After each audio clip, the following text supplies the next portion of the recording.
So in order of our speakers, our next speaker will be Yasmina Reggad. Yasmina is an independent curator and writer based in London who works between London and Algiers. She holds an MA in Middle Ages history from the Sorbonne University and is presently program curator at ARIA, last residency in Algeria, and was exhibition and projects manager at the Delfina Foundation. Reggard's research focuses on the politics of futurity. Oh, futurity. God, I'm learning new words a lot today. As well as alternative models of art education. We might explore that later on today. Her recent curatorial projects include a series of evening of performance at Delfina Foundation UK, Puppet Master by Adrian Lee at Dutch Art Biennale Algeria, Intervening Space, the Mosaic Rooms, Sketches of Algeria, and 1.554 Contemporary African Art Fair UK. This year she conceived We Can't Be There, Emergency Provisions for Unanticipated Futures, a 6-month series of public events which took place at Goldsmiths University, Tate Modern, the Institute of Contemporary Art, and Delfina UK. Reggad publishes essays and articles on contemporary art and takes part in several juries and is regularly called upon to participate in panel discussions and talks for institutions such as Delfina, Goldsmiths, Corner House, Sharjah Art Foundation in the UAE, Villa Arson in France, and Casa Tomada in Brazil. Our next speaker, let me see if I can get this right, Osei Bonsu. Oh, did I get it right? Oh, okay. With the cabin twang to it, possibly.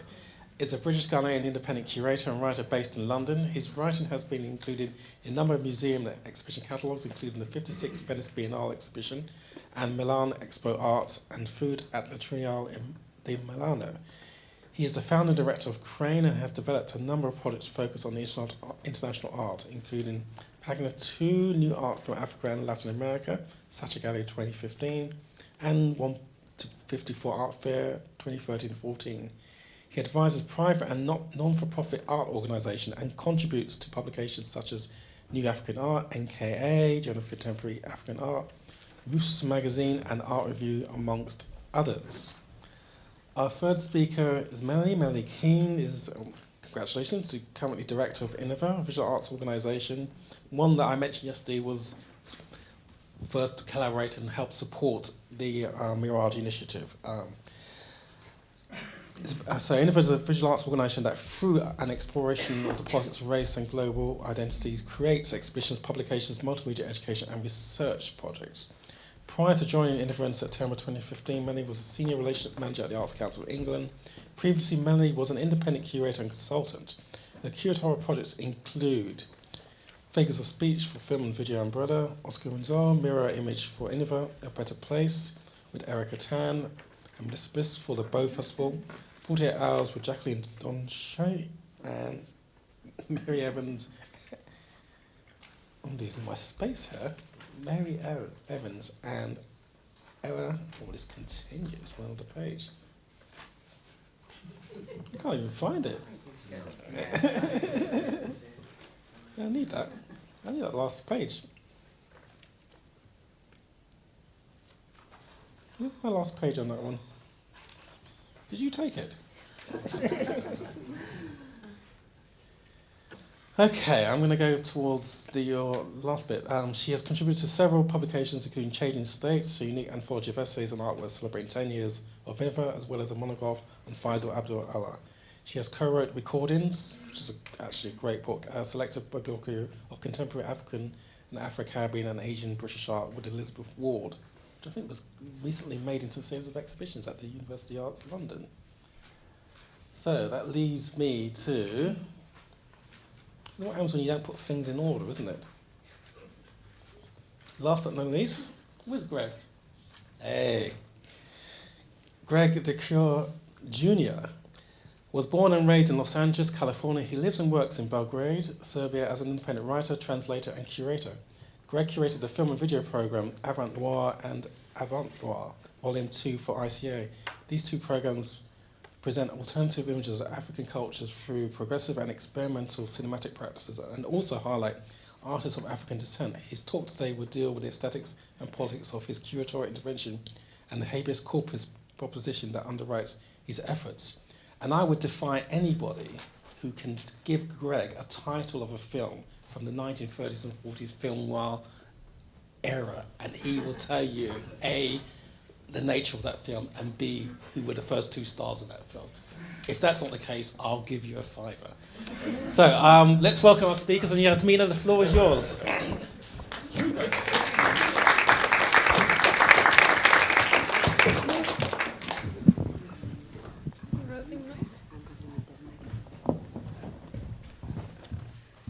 Hello, everyone. Thank you for coming this afternoon, sunny afternoon. Thank you, David, for the introductions. And thank you so much also for inviting me to join this symposium. As we are to talk about networks and circulation of agency this afternoon, I can only acknowledge the significant impact of David A. Bailey and International Curators Forum in my career as a curator, which started in 2008. And also you can blame David for what you will witness later on. So I say that because most of my network and mobility I owe to International Curators Forum, who took me to important events such as the Sharjah Biennial in the UAE, Alexandria Biennial in Egypt, and also the Bamako's Encounter in Mali. Actually, the Bamako's Encounter, just a parenthesis, it's opening today. So good luck to BC Silva. I'm sure it's going to be a great success. And also, well, with all these first trips, that's also when my carbon footprint started to go up. Thank you, David. So we are here today to look back at the legacy of the exhibition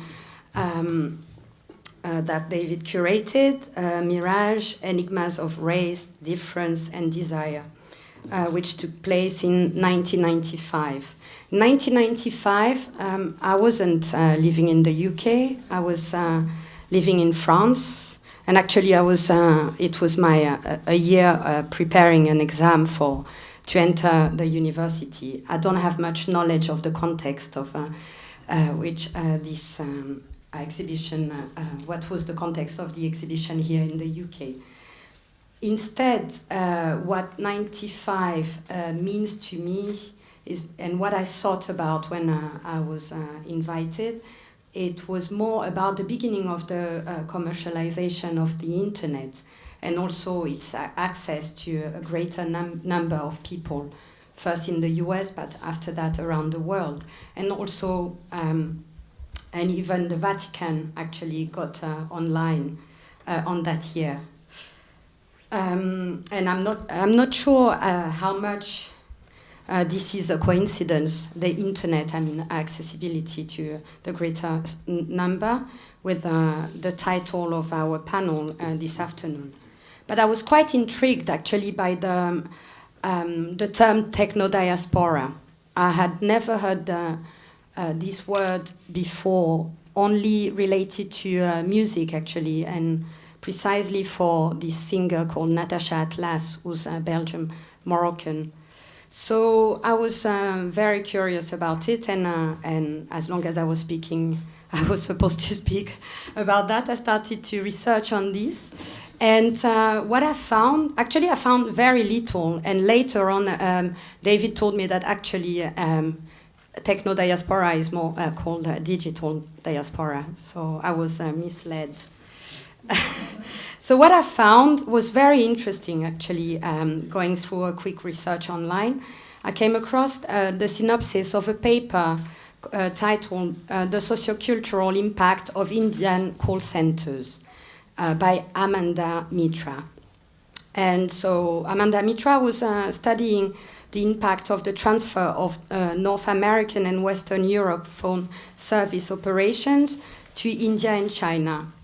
And she found out through her research that outsourcing these services is producing a mercurial techno-diaspora in India, as well as a sense of displacement. And so why that? She said that Indian workers were adopting a new name or a specific accent to speak with people in the US, or in this case, mainly I believe in the UK. Or also generally they would hide their own identity. They would have to they would also have to respond to customers' needs by being acculturated to the West, and also adjust to customers' hours, with call centers operating with 5 to 10 hours difference between India, Western Europe, and the United States. So how do I relate this to myself? In the past 4 months, I have been working from 8 different countries. From the UK first, I left the UK actually in July for 4 months, but I was in the UK, in Portugal. I worked from Finland, from Turkey, from Greece, from the UAE, from Morocco. I came back to the UK. I went to France, and came back here for today's symposium. And somehow, and to a certain extent, I could relate to the experience of the Indian techno-diaspora. So, and I actually discovered that I was a call center myself, and I'm gonna prove it. So I'm going to share with you, maybe it was already, no, it's already here. Yep. So, where is the first? So all these datas.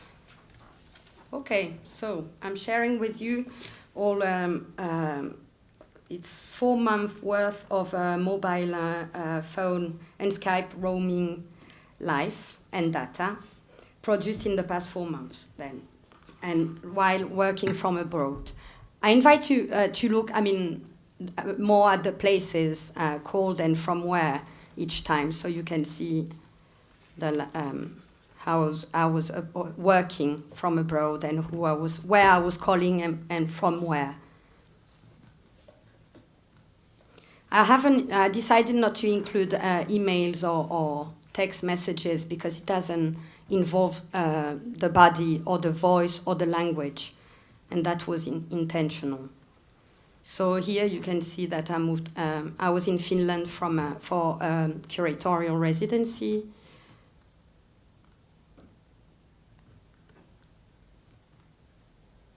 I went to Istanbul doesn't appear. Actually, you have to know that it didn't cost me a lot of money because it's free for me to call from continental Europe to European countries. Thank God.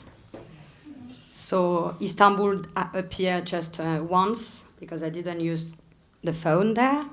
It's not Europe. Then I was in Istanbul for the Istanbul Biennale. I went to Greece, to Thessaloniki for the Thessaloniki Biennale, and then to Athens, where I will relocate a bit for a few months at the end of November.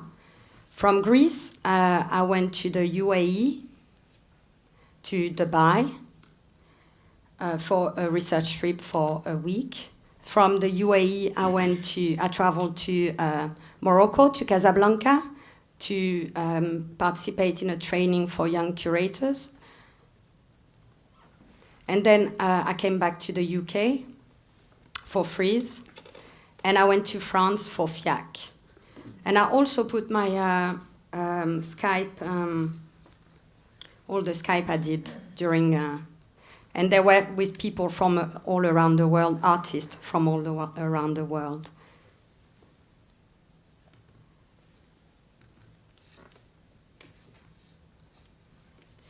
So during this time, my best friend was the world clock on my iPhone, because I had to speak with a lot of artists in I don't know how many countries. I didn't count, and here some are missing. But instead of showing you, instead of showing you map, I decided that I would try to perform this archive of data and using my body. And here you were wondering maybe why there were these, the time zones representing on the floor. So I'm going to try to perform what I did, how I worked during this 4 months. Okay, it's the first time I'm doing it, so it's going to be. So I was in the UK in June 2015, and I was working at the time at the Delphina Foundation. I was working at Delphina Foundation, but at the same time I was appointed guest curator for Art Dubai Projects 2016. And I was also offered to be editor of a monograph of Algerian artist Zulikha Bouabdella, who lives in Morocco. So while I was in the UK, because of these jobs, and I had to Skype or call Zulikha Bouabdella, who's Algerian, French-Algerian, but she was in Casablanca. And for the job in Dubai, I had to have a Skype meeting with 3 people, Skype conference, they call it, in Dubai. So with these 2 jobs in June, and I had planned to have a holiday in Portugal, so I had, well, it was a bit spoiled. So I had a busy summer ahead, and I had already planned to visit several countries for research trip or for the residency, like in Finland. So this time zone, as I said, I didn't want to use a map, but better I found out that the time zone would represent better, or translate better the movement I was doing myself, traveling between countries, but also the immobility of speaking with people from around the world, and also other mainly artists or curators, but also themselves who were in the same situation and weren't at the time in the countries they were working and living in. So I didn't know how. This is the time zones, the present one, because well, time we change from summer time, yeah. So it's not accurate. But right now, GMT, I am so in the UK, and I went to Portugal. So in Portugal, for my work, I called artists in Paris.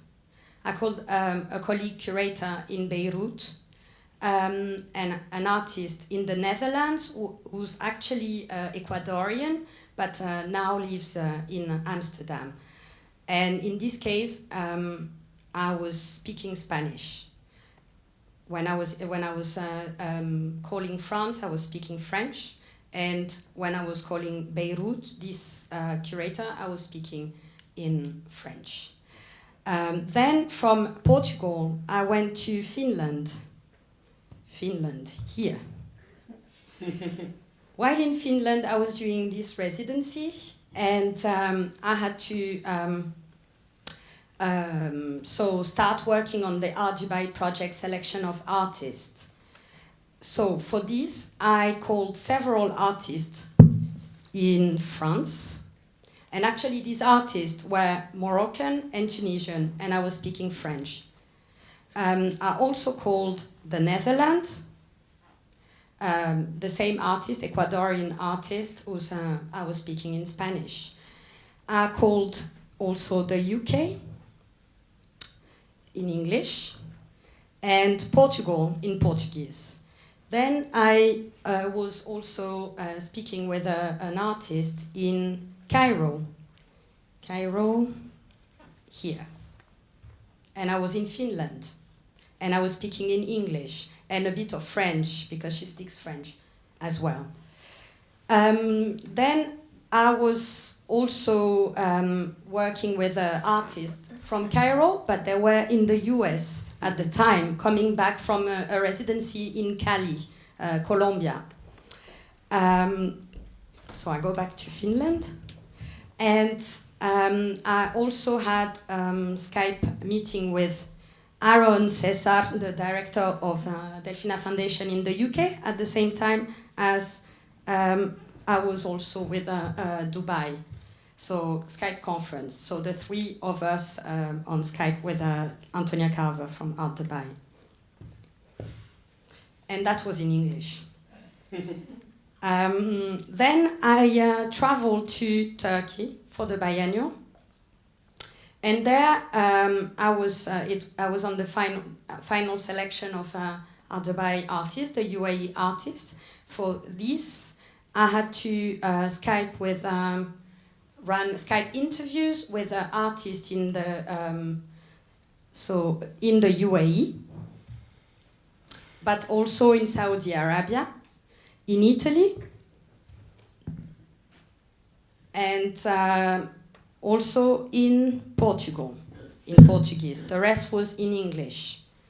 And I was also Skyped with a friend curator in Sharjah in the UAE in English. And she was, I think, one of the few, maybe the only one who had a British accent. Then from, I forgot where I was, in Turkey. So I had to stay longer in Turkey actually for working. I did visit the biennial, and so, but I had to stay longer to extend my trip to run this Skype interview with the UAE artist and other artists. Then from Turkey I went to Greece to the Thessaloniki biennial, and stayed a bit in Athens. From there, I was Skyping again, or phoning. No, I was phoning because it's still Europe, with Portugal in Portuguese, and also the UK in English. From Greece, where is Greece again? Here. From Greece, I traveled for a research trip to the UAE, and there I met with Aaron Cesar from London, Lydia Urahman from London, and she lives in between London and Algeria, and Rita GT from who lives and works between Portugal, Porto, and Luanda, Angola. So we met here. Then from the UAE, I went to Morocco for the training of the young curators. And there in Morocco, the young curators were all they were all francophone. So they were coming from Cameroon, from Algeria, Tunisia, Lebanon, and Morocco. And there I didn't call anyone, I didn't have the time, but we spoke mainly in French and in English. I don't speak Arabic. Others did speak Arabic. From Morocco, I came back to the UK for Frieze, and from Frieze I went to France for FIAC. And I am back now in the UK.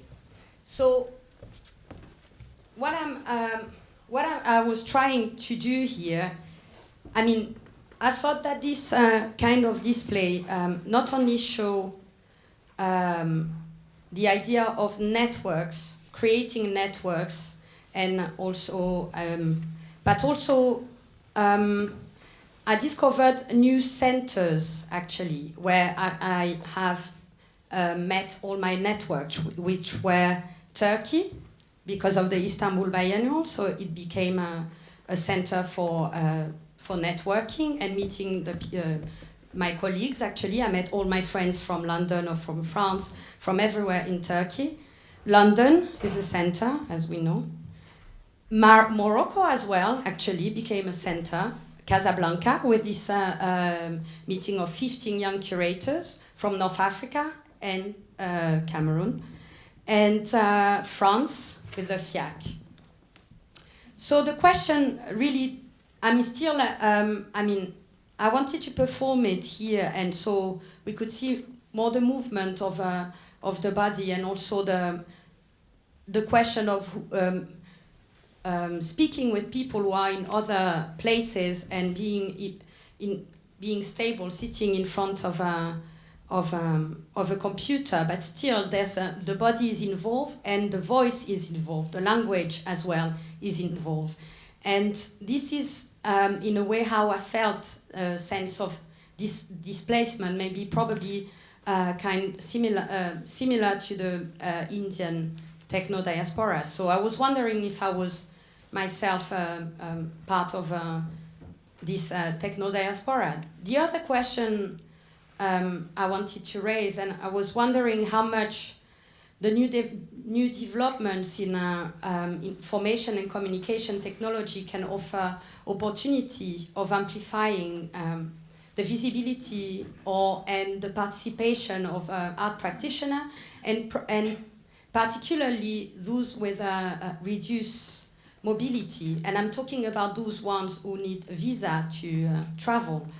And I have to say that I have an old French passport, and I didn't need any visa actually to visit all these countries. Another question was, how do ICTs affect or transform the experience of migration, the networks and the circulation of agency in our day-to-day work in the arts? And also, the last question, and I hope we can discuss that in the panel, was is all these social media or ITs change or make operate a shift for all the concept and vocabulary related to post-colonial theory back in 95 or after 95? Thank you.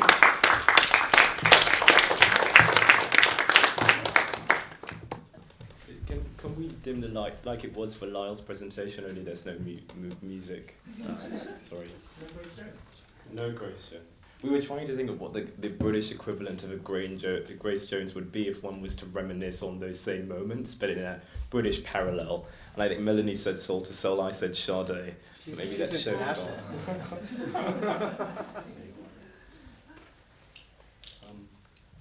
So it's really a pleasure to be back here. I mean, I funnily enough had my first ever London job interview at the ICA, and didn't get it.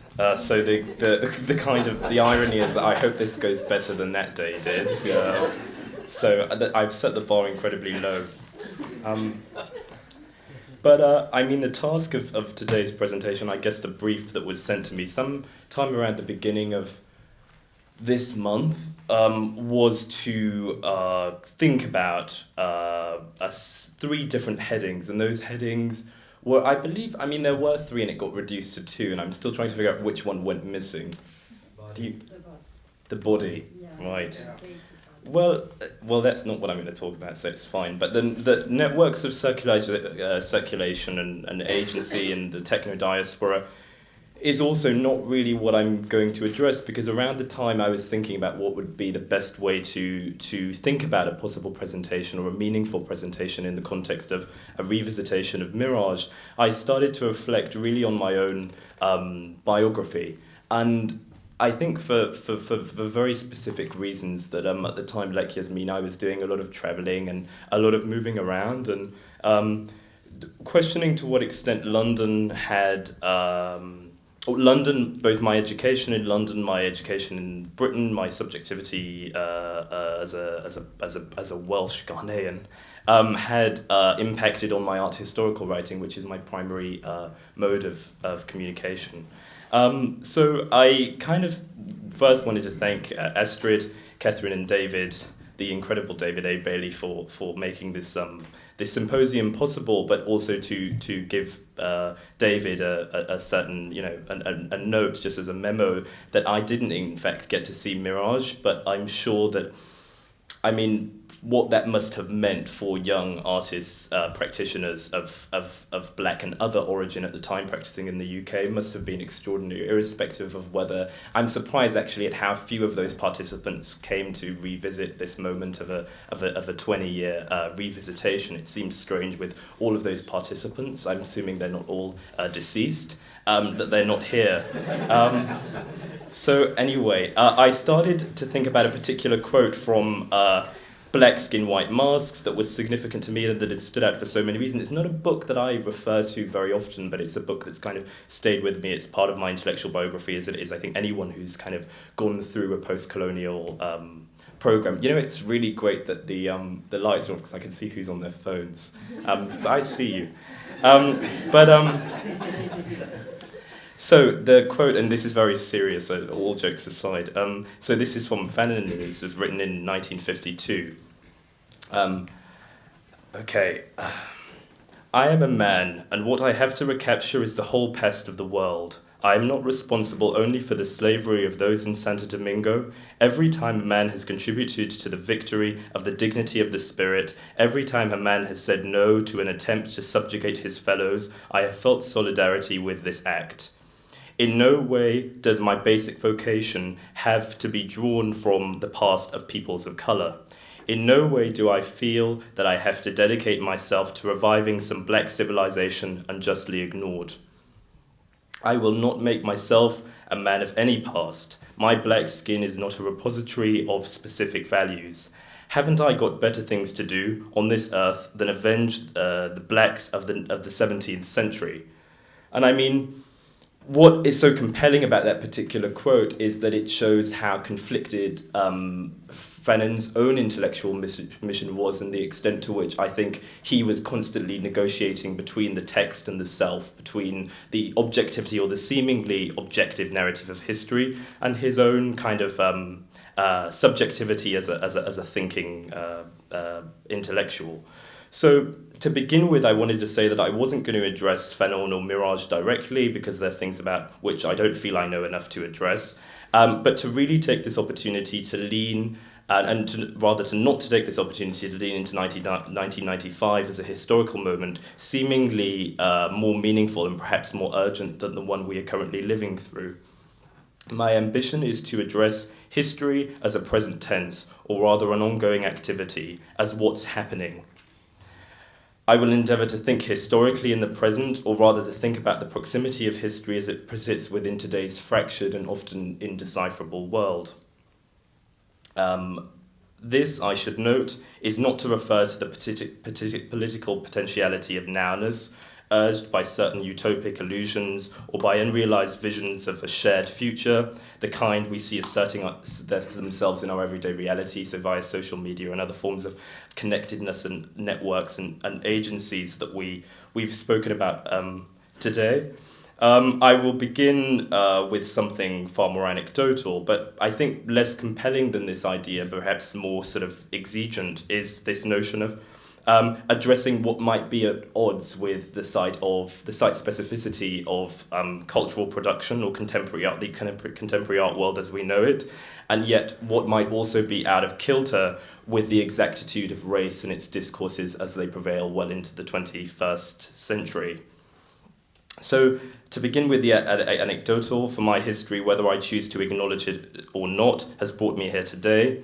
So I should start by saying that around this time last year, I received an invitation not like the one that prompted my being here, and it was an invitation to submit to a catalogue on arts and foods since 1851.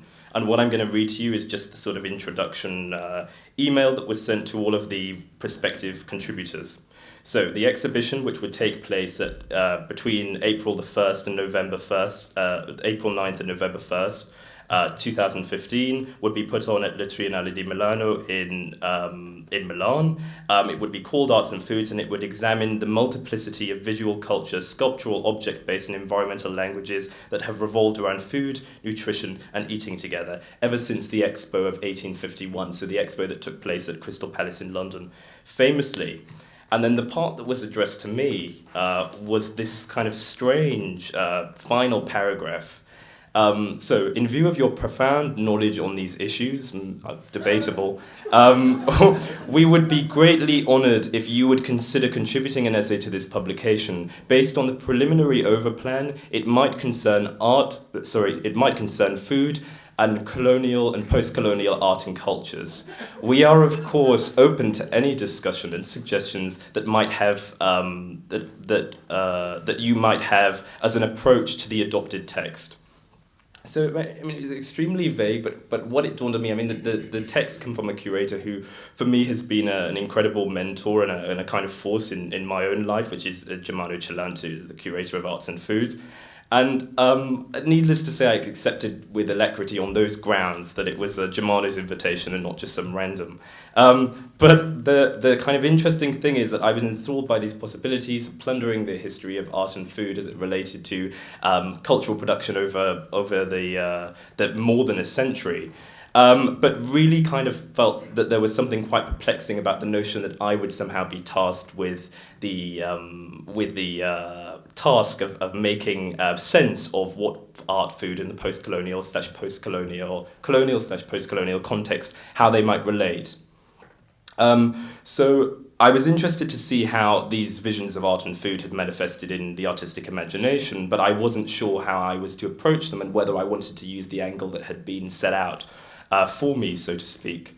So what was more is, having spent a sizable portion of my academic life engaged in the anti-formal aesthetics and the political rebellion of the post-war Italian movement, it kind of seemed strange to be invited to a platform in Italy to write about something that wasn't Italian art or Italian modernism. So that kind of created this sort of odd tension, and furthermore, I thought it would be an opportunity to think about a specific history more thoroughly, and yet I was being confronted with a discourse that I didn't feel I had a great deal much to say about it.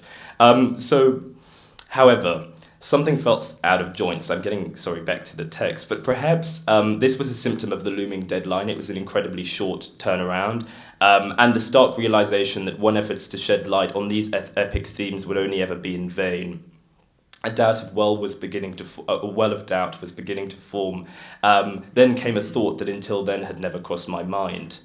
Germano had never expressed an interest in the colonial or post-colonial and had no knowledge of my own interest in these specific discourses. Indeed, I had written about black artists, but what gave the curator the impression that I could be entrusted with unlocking this vital chapter in art history was beyond me. If not my received knowledge, it would have had to have been the fact of my blackness. A blackness which I would later learn would be in stark contrast from the wall of white European contributors spread across the book's page of contents. I should emphasize that up until then I had never considered writing about post-colonial or colonial art and culture. I had grown up around African art and admired black British artists without a sense of their implication within these historical narratives. Did my race mean that I could or even should be entrusted with a narrative that felt distant or somewhat undefined? To what extent does the legacy of the post-colonial art or art of the post-colonially belong to me or those whose ancestry could be rooted in its historical reality? Decades of productions of objects which spoke to both personal intimacies, collective traumas, struggles for liberation, and cries for slavery, about which I felt I knew everything and nothing. In the absence of a unified canon, I was forced to recognize that I myself had never considered how one might look down the long lens of art history through a post-colonial gaze. This, as you might imagine, remains less a concern to the art historical discipline as it's practiced in the UK, and is seen as something that belongs more so to the old arena of cultural studies or to the blooming fields of interdisciplinary practice such as museum studies and curatorial studies. While I had managed to remain intellectually unaware of my own capacity to think as a post-colonial subject, it had never seemed appropriate to reflect on something as matter-of-fact as race in relation to the longue durée of colonialism and its unrelenting legacies. So what it made me question is the extent to which my direct experience was related to my own historical writing and to what extent I was implicated as a subject or that my ancestors had a claim to the art historical writing that I'd been investing in. So what I would write in the end, which was an essay called Unstill Lives, Food and Desire in the Post-Colonial Imaginary, and it I guess tried to some extent to deal with the work of Lebena Himid, Rotimi Fani-Kode and Yinka Shinibare as reflecting on still life painting. It seemed like a kind of negotiation between the European canon and the post-colonial bar that was set. but there was something incredibly unsatisfying about having to write that text with I felt not enough information. I mean, you know, it's such a huge amount, and I mean, you know, David's research will attest to it, but so many others in this room, an extensive body of knowledge that people have spent at times entire lifetimes devoted to. So in what became a moment of self-actualization, I felt an existential loss of self, of authentic authorship, and of agency. To what extent had my race, or the race to which I am thought to have belonged, impacted my historical subjectivity? Is the position of self-reflexivity even useful in terms of dealing with the unchanging past? Perhaps there is no alternative but to leave history behind and to make oneself scarce, which I should have said is the title of my presentation, to make oneself scarce. But it's a kind of working essay, so these thoughts are sort of forming, but aren't in any way fixed in stone, so I'm open to having people question them and criticizing them. But that so to make oneself scarce might be an option, and by that I don't mean rendering one's subjectivity invisible, but the possibility of losing oneself in order to find a reimagined past. The eroding space between the status quo and the avant-garde seems evident, as does the fixity between a canonical art history with which we've been left pretty much for a large portion of the 20th century, and now we're dealing with a kind of certain hangover, and then the possibility of endless alternatives that might return a certain as a certain alternative to this kind of canonical structure we're still dealing with. So when dealing with history, absence becomes much stronger when it's thought of along the axis of these sorts of theories of scarcity. What it might help us indeed reach a kind of more nuanced version of this relationship between history and subjectivity as a way of attending to absence, but also realizing the potential of future identities. So in the final part, I think that, you know, that maybe the task of intellectuals within this framework is to think about the way in which the 21st century has liberated all of these possibilities, the privilege, and some might argue the burden, for us to edit, direct, and produce reality TV shows of our own making, make it made in accordance with our own candid dreams, public desires. One might seek to liberate this new potential to an increasingly virtual world.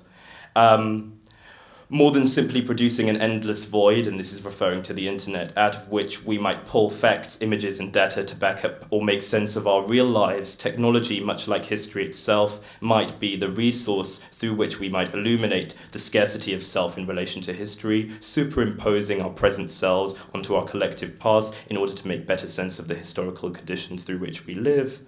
Making oneself scarce, finally, may also be a way of, a means of freedom to explore the conditions under which different kinds of futures have been made, will be made imaginable. To let go of identification that positions blackness as the West's best critic, and here, you know, you're referring to figures like Obama as this black man as the authentic narrator or the rightful negotiator of meaning. Within the conditions of the Western world, or even more so, and this was certainly my position, in the entrusted narrator of the post-colonial story as it unfolds into the 21st century. I question myself, relations of networks and circulation to enable us to think about the past as a site for unpacking the self and what it means to make oneself scarce. Sorry, I'm losing my words, is to provoke a notion of leaving one's identity behind. And I think that is certainly an enticing proposal, particularly when we're sort of lamenting the death of identity politics for whatever reason, for various reasons. I'm sure everybody has a different finger to point. So while lots of identity politics that took place in the 1980s felt extremely bodied, relating directly to race or gender, we are witnessing this new form of self-fashioning, self-imagining, new categorizations of subjectivity, quite detached from history, but ultimately formed by the nexus of history and subjectivity, and a departure away from those dominant narratives that came to define the colonial subject, towards the discovery of what I'm calling a dehistoricized self, which is a self that lacks importance, but in that lack of importance, there is a kind of value added, because it's seemingly to think of oneself as an agent of contemporaneity and as an actor and an engagee within the now, as opposed to some kind of, as Fanon said, a kind of compromised figure of post-colonial legacy. So that's my presentation in short, and thanks so much for listening.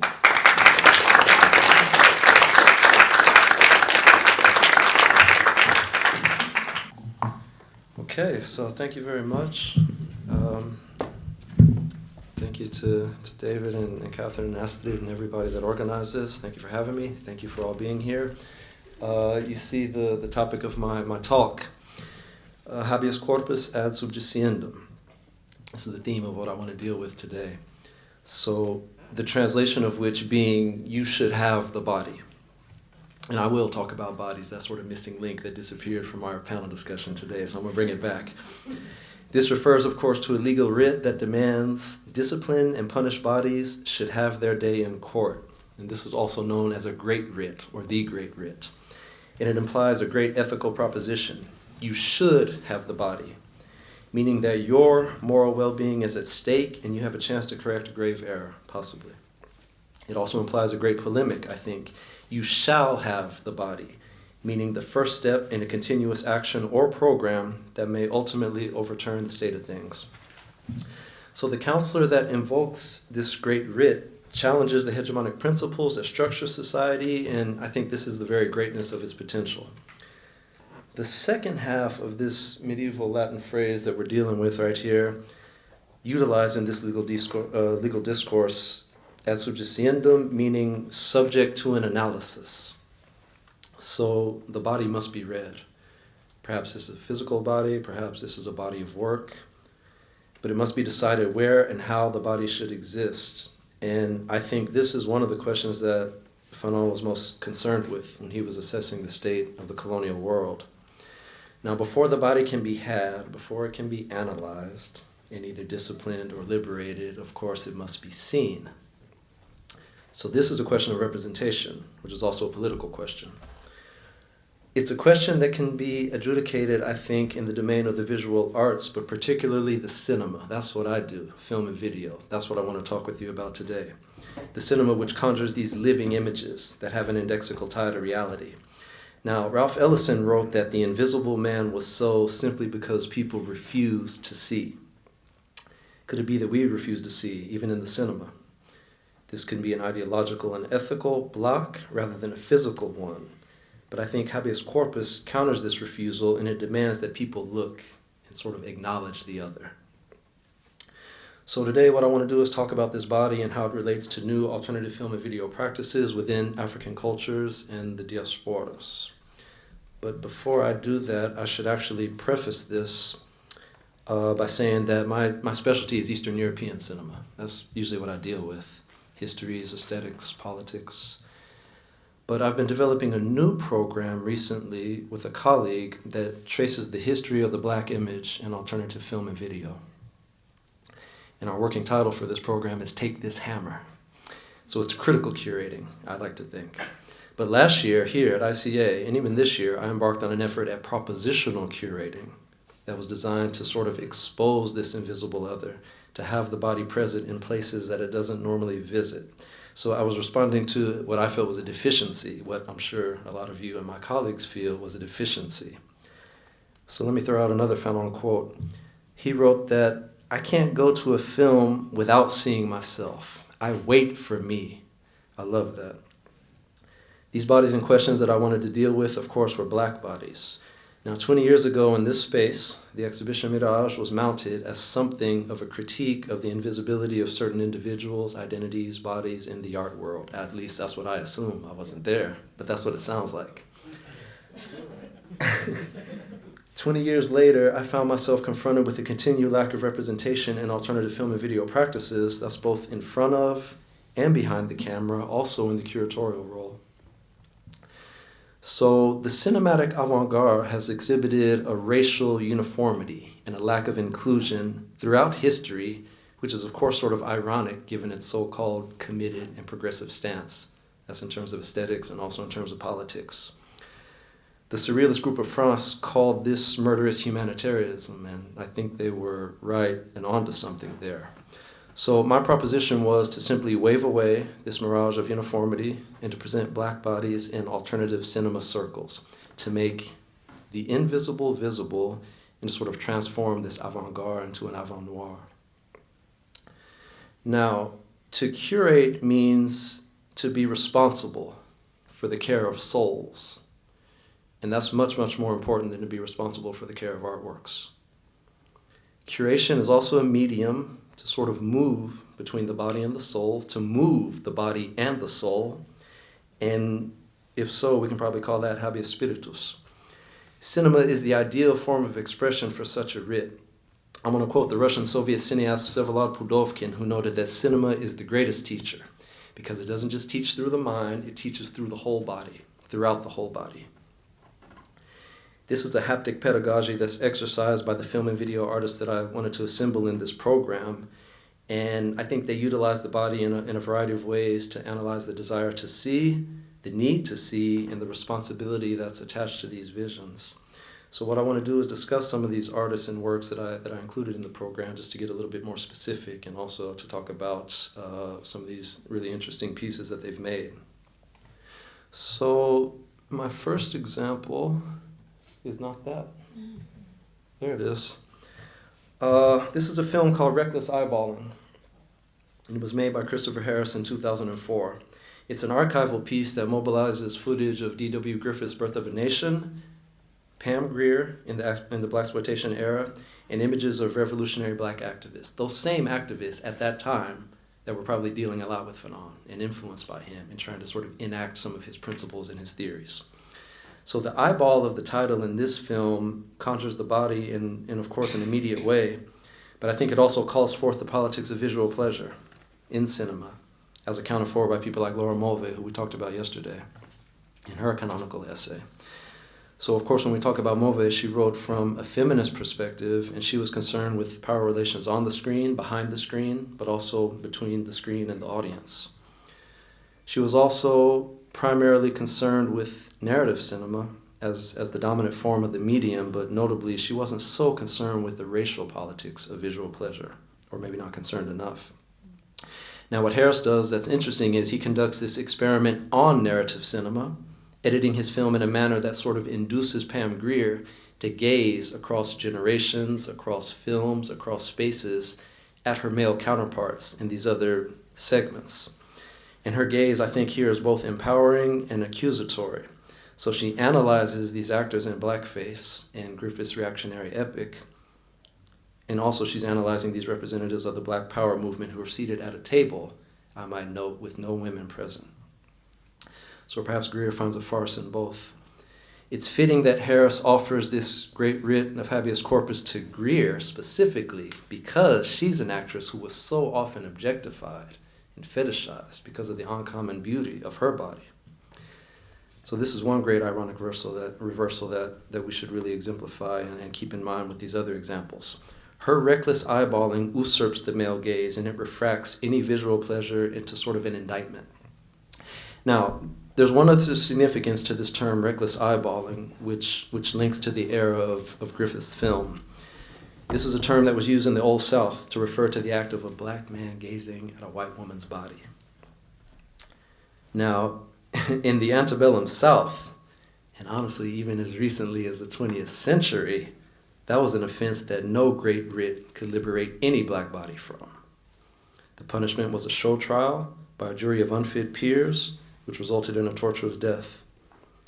In addition to a precarious physical well-being, black men had to suffer a debilitating double consciousness to be invisible to the world and to also make the world invisible to you, to blind yourself. Because to be reckless with your eyesight was to be reckless with your life. Harris explores this optical fatalism through the media of cinema as an art form, and I think through the body as this objective correlative of the cinema. So the second example that I would like to introduce to you is not that one, but this one. This is a film called Intermittent Delight by Akosua Odoma Uwosu from 2007, which is another archival piece. and it juxtaposes commercial advertising images and images of factory labor that underwrite the products for sale. So here we notice the dialectical impulse, I think, of Fanon's black skin and white masks, which echoes that double consciousness that we've been talking about, in reference to W.E.B. Du Bois, of course, and what he theorized in the souls of black folks. In Owusu's film, black bodies are depicted laboring, while white bodies are depicted in dance, sort of enjoying the fruits of that labor. Now, this is another ironic reversal, particularly when we consider Fanon's writing on the colonial subject, the body, and particularly his writing on dance. So Fanon wrote that the emotional sensitivity of the native is kept on the surface of his skin. But in this film, the natives sort of sit passive behind their machines. And in many cases, their bodies are fractured by this layered mise-en-scène that Owusu sort of plasters throughout her film. It's actually the white bodies that burst free in a passionate dance in this sort of ecstatic display. Now, Fanon thought that the phenomenon of dance should really be given careful consideration in the colonial world, because the circle of dance is permissive and it protects. But in this film, it actually permits the flow of transnational capital, and it protects the hegemony of the colonizers. Now, Owusu doesn't necessarily give a free pass to the white bodies in her film. Theirs is a dance that they're ultimately not in control of because they're sort of possessed by the laws of commerce. So even their dance serves a master. It's a self-destructive dance. And I think we would do well here to remember Marx's famous proposition that the bourgeoisie produces its own gravediggers. And as such, that's really the delight that's referenced in the title of this film, and that's why it can only be intermittent. The third example that I would like to give to you is a video called Lego Sand Merchants by Karima Ashadu, which was made in 2013. And this is an exploration of working bodies in Nigeria as they lumber back and forth with these large quantities of sand that they're sort of hoisting above them. Ashadu frames this exploration through a handmade camera rig that's composed of two large wooden wheels that you can sort of see on the edge of the frame there. And these two large wooden wheels sort of roll the camera in this grand 360-degree motion. So the effect is a tumbling, shifting view of work as carried out by these sand merchants. The black bodies on display in this video, often half-clothed, they sort of form a corollary to Owusu's film, which is mostly populated by female workers. Now, we can say here that a different visual pleasure is enacted. The camera movements inflect the repetitive actions of the workers, and it sort of joins them in their labor. The circle of the dance is again evoked. Of course, this time it's performed by the camera as an static mechanical body.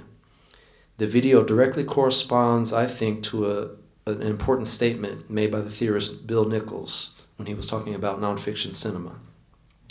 When he said that these nonfiction cinematic forms, they insist on the presence of the body, and they sort of exert a relentless demand of habeas corpus. But what I would like to ask is, what do we do with those bodies when we have them? And how do we nurture the souls within them? How do we express our solidarity with those who are not allowed to be seen, those who are not allowed to see? So my method in curating this program was really to present the Black alternative image by both African artists and artists of non-African descent. And I wanted this to be an inclusive collection, a sort of a constructive dialogue in a way that people can be brought together to sort of find a common ground. It should be noted when we talk about methods that Fanon was very suspicious of them, thinking that methods were really only suited for mathematicians or botanists, so on and so forth. Indeed, he wrote that there's a point at which methods devour themselves. So perhaps the method that I've employed in curating this series will also exhaust itself, but I think that could be a good thing. 20 years ago, we needed to conjure a mirage to speak about Black bodies, Black art, Black artists. And 20 years later, this mirage is not enough. I think we should and we must have the body. So 20 years ago, actually I was 20 years old. And I didn't care about any of this stuff. But when we watched that film last night, Black Skin, White Masks, which I saw probably almost 20 years ago when I was in film school, I recognized myself. It was my story. I didn't have to wait to see me. So that's the proposition really that I want to lie at the heart of this curatorial project that I'm working on and future ones, and I hope it will. Thank you for your time.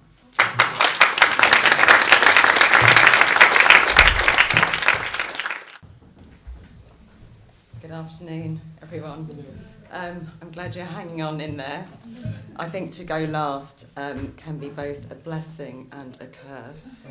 Thank you, David, Astrid, and Catherine for inviting me. And I say a blessing or a curse because there's been so many great speakers beforehand. I have scribbled over my talk and will make all variations of interjections based on some of those comments that were made earlier today.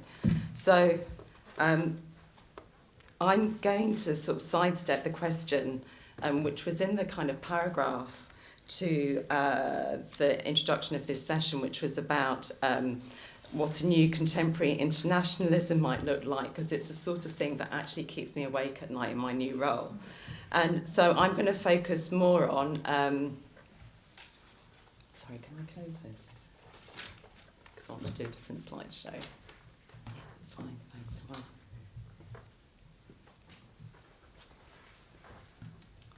Well. More in alliances and... Ooh. This might go a little bit wrong, so just bear with me with the slideshow. I want to focus more on alliances and collaborations, different models of resistance through affiliations, both digital and analogue, which are emerging in contemporary artistic practice. So I want to take on board some of the things that were spoken about earlier about being polyvocal, the notion of the trialectic, when I take the approach to my presentation. So I read a recent interview with Paul Gilroy in an article in the New York Times. And he was asked how black people from the States and the UK might create new forms of solidarity and collective activism that confront racism.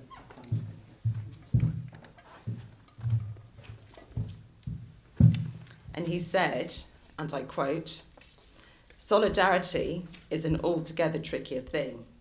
It has to be made rather than assumed on racial grounds. The effects of racism are insufficient to maintain solidarity." So, with that health warning in mind, I want to present some episodic scenarios, some some issues that are recently and consistently rehearsed in the media, posit some observations on the ways in which artists give agency to contemporary issues, and perhaps through a Fanonian filter, we can begin to assemble a set of tools or develop apparatus that we need to formulate questions, as well as consider a set of aesthetic propositions, which might unleash different models of resistance. Okay, so episode 1, 9th of August 2014, United States. 18-year-old Michael Brown is shot dead in Ferguson, Missouri. Riots break out following his death. On the 25th of August, Michael is buried, and an estimated 4,500 people attend his funeral. Art historian Darby English was appointed in 2014 as a consulting curator in the painting and sculpture department of MoMA, New York. And he was helping the museum look in a black direction. In a recent talk at Tate Liverpool on revisiting the American canon, he coined the term an aesthetics of integration, which got people in the room really excited. When asked exactly what this would look like, he used an anecdote to begin to describe what will clearly be an ongoing piece of work. In light of Michael Brown's murder and the rising heat in America and the hideous state of anti-black state-sanctioned racial violence, he wanted to create a rupture in the hermetically sealed space of the museum. He rummaged through the works in MoMA's collection, falling through the chasms caused by major historical gaps, and found this work by Benny Andrews from 1970 called No More Games. He hung it in a discreet space It was the lobby of the fourth floor wing of the Museum of Modern Art, not a particularly visible space, and this too has caused some consternation. But in spite of this, what started as a thoughtful intervention turned into a viral sensation. Instagram posts and reposts. Andrew's work, which was inspired by social turmoil of the civil rights movement at home and the Vietnam War abroad, tapped into the fraught sensibilities, racial tensions, and creeping nationalistic fervour pervading contemporary North American society. So this is part of my episode 2, the 22nd of August 2014 in the States. In UK. Artist Barbie Asante employed Horace Ove's film Baldwin's Nigger from 1969 as a starting point to consider the dialogue and the setting of the event within a contemporary context. In the film, James Baldwin's proposition broadly is to discuss race as if there were no white people in the room. The reconfigured project, Baldwin's Nigger Reloaded, explored and researched the subject of identity, thinking through a larger historical discourse outside of the mainstream histories. Asante worked with a group of young people to research, develop, and perform and digitally disseminate findings to peers over the summer of 2014. Through a number of research-focused performative responses, creation of new works, deploying multiple platforms and networks, Barbie worked collaboratively with the newly formed Sorry You Feel Uncomfortable collective to think through the legacy of black intellectuals and their ideas within the context of the world today. This gave space for the collective to think about their contemporary context and the legacy of their thoughts on the film. In considering new models of resistance through affiliations, both digital and analogue, Baldwin's Nigger Reloaded offers up a number of possibilities. From its initial performance at Rivington Place, it has been restaged, repurposed. It's now in its second iteration across multiple sites within England. So Nottingham Contemporary, Tate Liverpool, the Showroom Gallery, October Gallery. It's a live performance, it's a reenactment, it's an online platform, it's an incubator for new work, writing, thinking. It's live and it's evolving. Episode 3, 12th of April 2015, United States. Freddie Gray is arrested in Baltimore, Maryland. 7 days later, on the 19th of April, he dies of his injuries whilst in custody. On my Facebook timeline in May 2015, I see a post from the artist Barbie Asante, who enthusiastically posts on Facebook. I have to say, I consider it to be an activist in that regard. The post points to a newspaper article which asks, why is America celebrating the beating of a black child? A mother is lauded publicly for hitting her son in the middle of a riot in Baltimore in the wake of Freddie's death. I noticed a link in this article entitled Freddie Gray's Life, a study in the sad effects of lead paint on poor blacks. The article draws a chilling picture of Freddie's early life to adulthood, the damning trajectory of which is cast in stone even before he attends primary school, due to his blood being poisoned by lead, and it's a fact which is well documented in court reports. It's understood now by healthcare professionals campaigners that a child poisoned with lead is 7 times more likely to drop out of school and 6 times more likely to end up in the juvenile justice system, as Freddie did. There is an archaeological, archival dimension to the unravelling of facts, to understanding the lives of young black men and women, the reports, the graphs, the diagrams, the maps, the murals, the placards, the posters, the T-shirts reveal a political iconography. Who speaks on behalf of Freddie now? Activists, class warriors, freedom fighters, Black Lives Matter. These point to the communicative resources of social media and how visual culture is entangled with politics and vice versa. Obviously, bear in mind that most of this material is gathered from the web, so if you think of it as an archive, this is just the tip of the iceberg. We understand now that Freddie was a victim of physical assault on multiple levels throughout his life. There is so much more to understand about the potency of signs and symbols and how they can be harnessed to recuperate the traumatised black body. Episode 4, 19th November 2015, UK.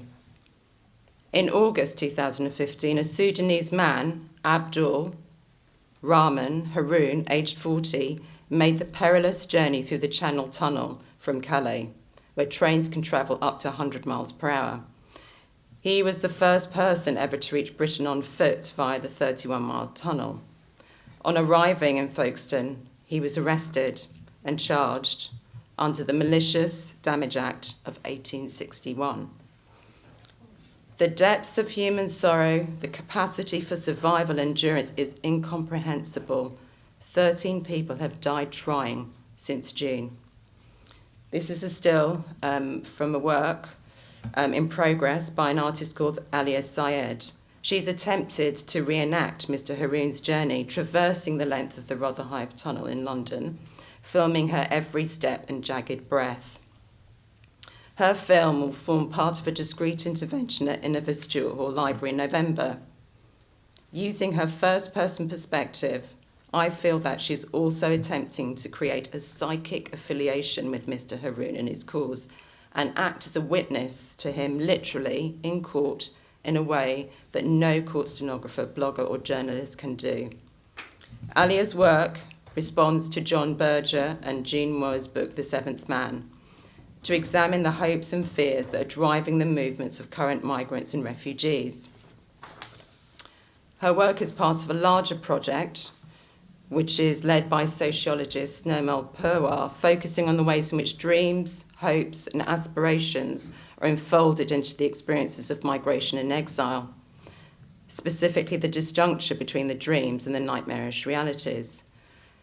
So this has been a bit of an experiment, and I think lingering within each of these 4 episodes is my curiosity about the role of artists as political agents operating within national and global context. And I'm curious as to how visual culture rising from acts of social agitation can be deployed to greater effect and seep through different channels. Thank you.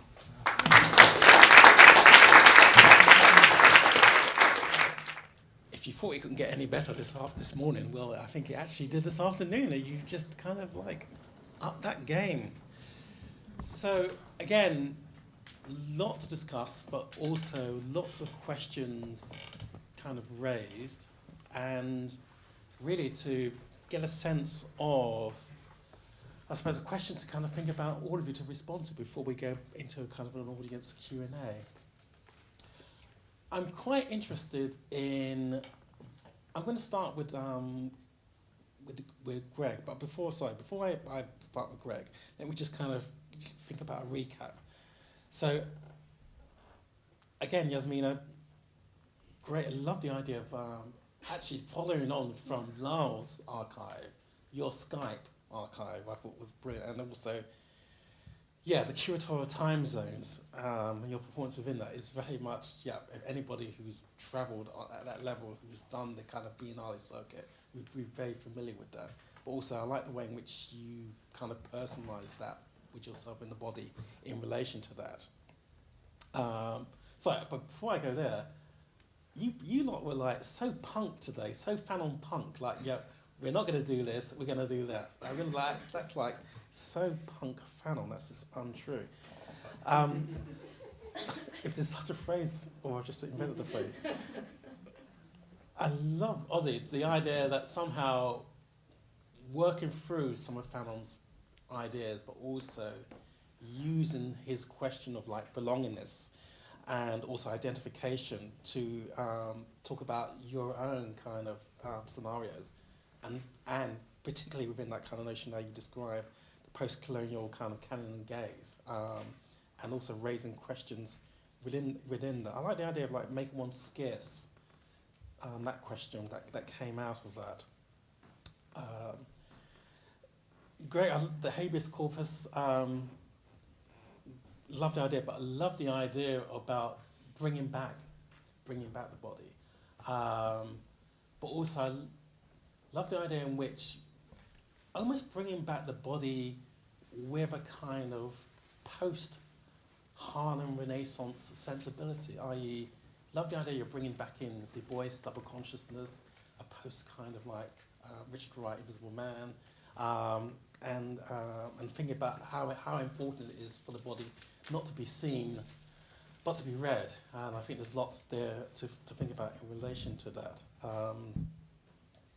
Melanie, I mean, again, just thinking about, love the idea of like the Fanonian filter. I thought was quite a nice phrase in which one can look at these current episodes which you described and somehow how this filter is still quite relevant in terms of reading this kind of material, but also trying to make the connections between. It's almost like you can think about how Fanon talks about the notion of violence and racial violence in Algeria, and then you can transpose that to the idea of kind of what you described about racial violence in America with young black men, but also thinking clearly that it doesn't end there. One has to make that connection within the contemporary art world context, which I thought was quite important in relation to that. So again, thank you all for kind of that kind of richness within that.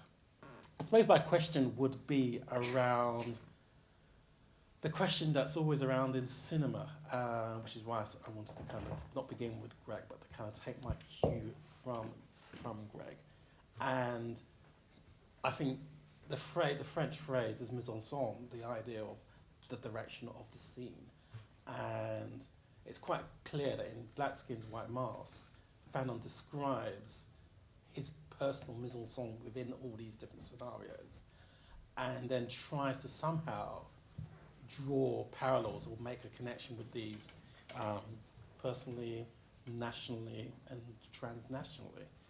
And so my point to you, and I think all of you have relate that to your work, is how important now is that thinking in terms of developing that as an idea. The idea somehow we all have now these kind of personal mise en scènes that we are developing, and how important now is to map these out within a kind of personal agenda, a national agenda, and a kind of a trans-international agenda at the same time. Or was that just a mad question to throw out there? Yes, that is a mad question to throw out there. But it is 4 o'clock in the afternoon. And my mind has been like feverishly too mad of a question. Yeah, it's a hard question because you actually started with probably the most mistranslated concept in terms of film studies and film theory, this idea of mise en scène. What does it really mean? Does this mean, in terms of cinema, does this mean the placement of bodies, the arrangement of bodies and objects in space? Does it mean the arranging of decor? Is it the organization of shots and the composition of shots? And what are the politics of this mise en scène, the aesthetics? How do we talk about this?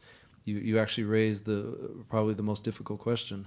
But I think you nailed it on the head from the quote from Fanon, the cinema quote. I can't reread that. He says, I go to the cinema. I mean, at one point he talks about watching Tarzan, but in that quote that you've used, it's the famous one where he says, I wait for me, Yeah. So he's actually talking about he's waiting for the mise en, he's waiting for the moment. Whereas when we talk about mise en scène, it's like we're trying to describe the moment. He's actually waiting. He knows it's coming. Yeah. He's waiting for it. And he's trying to figure out, well, actually, how do I respond to that? Yeah, that's what I love about the quote. This weight is at the heart of what I was trying to propose with this project that I curated. Actually, this weight was the impetus for the project. Okay, I'm ready to see me. I'm working at an avant-garde film festival in Eastern Europe. I'm traveling to other film festivals, both avant-garde and narrative feature film, so on and so forth. I'm looking at the history of these cinemas, dealing with people that are dealing with the histories of cinema. Okay, I'm waiting to see me. And that desire, that weight sort of fueled the need to create this program. But for me, it's at least about shortening the weight. I'll give an example. So when we saw Fanon's film last night, I see myself immediately in this film. I remember the film. I hadn't seen it in a really long time. It was really nice to see it in an excellent transfer, restored. But, I didn't have to wait. I see myself immediately. That's the type of cinema I'm interested in. But I don't say that only to say that my wait shouldn't, it should be immediate. It shouldn't take some time. I believe anything worth having is worth working for, and sometimes it takes time to get. I'll give another example, actually, from earlier today, from Lyle's wonderful presentation, and this sort of sequence of slides that he put together. And by the time I sort of got into this cinematic flow that you were creating, if I'm not mistaken, that's not necessarily a film. That's sort of a sequence of still images that you composed for this presentation. Yes. But for me, okay, let's talk about mise en scène, because now you created it. At a certain point, I got into this cinematic flow. But then I was thinking about this Fanon quote, I'm waiting for me. And I'm waiting. I didn't see myself immediately, but I knew I was going to see myself. And then it happened. I saw myself. I recognized myself. Not to mean that I couldn't get into the film and the flow through other entry points, but somehow I felt assured that I would see myself. I waited, and I eventually did. And at that moment, I was sort of sutured into the film. Okay, we talk about mise en scène, we talk about suturing, but this wait, it doesn't have to be immediate, but I would like to think that my proposition or my impulse for curating this program was really just to shorten that wait, because I don't want to wait. I can't wait forever. I can wait a little bit, but not forever. Does anybody else want to comment upon? Don't have to actually, but just if anybody wants to.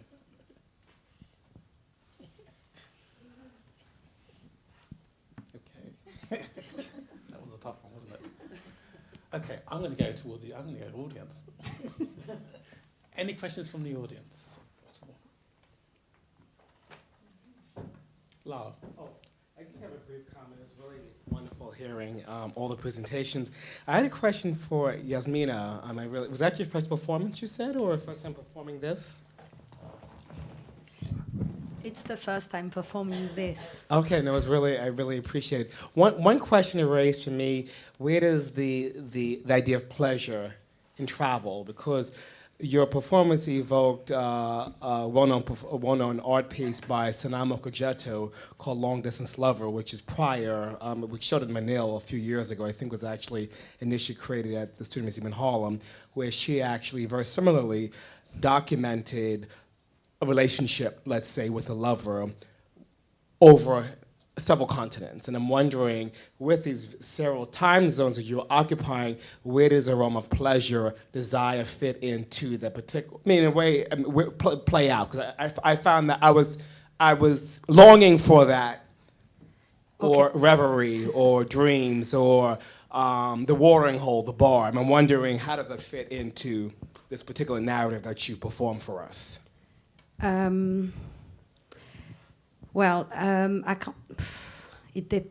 can't say that there were much pleasure. Actually, the desire came from the others, my friends or my colleagues, and they thought that it was very pleasant to do these trips, but I felt I found it very difficult. And what I forgot to say actually was, when I was talking about languages and speaking with all these people on Skype, not seeing them really, it was just the voice, and that they didn't really know where I was. I was phoning from this UK number. I was in Finland or I was in Greece. And that's why I wanted to perform it, with my body, that I was present. I was present there in Finland. And they were somewhere, but it was just a voice, and so it was very disturbing that no one would ask where I was. It was obvious for them that I was, but it's very strange. I speak English with a French accent, so it's also disturbing for them to think that I'm in the UK. So it was a disturbing 4 months, and so that's what. It wasn't very. Sometimes, of course, there were, but they weren't the pleasure of the traveling when it's for holiday. No. It was work. No, I completely agree, and I can identify with that. I think it was a really it was a very good performance, but in terms of taking, and I'm speaking to you as, let's say, someone who's interested in performance is someone else, that, because even the idea of a burp, or let's say where one is, let's say, relieving oneself, there is, that is about the body, because you're saying it's about the body, but I felt there was an absence of the body, because I felt in a way Of course it was the absence. Yes, I felt like in a way that it would have been interesting to explore those moments, you know. Yeah, I mean, it'd be curious. I totally agree with you. The idea of having my body here was to reflect on this absence of the body, actually. It was that I never felt that I was somewhere, or home, or I don't know how to call it, but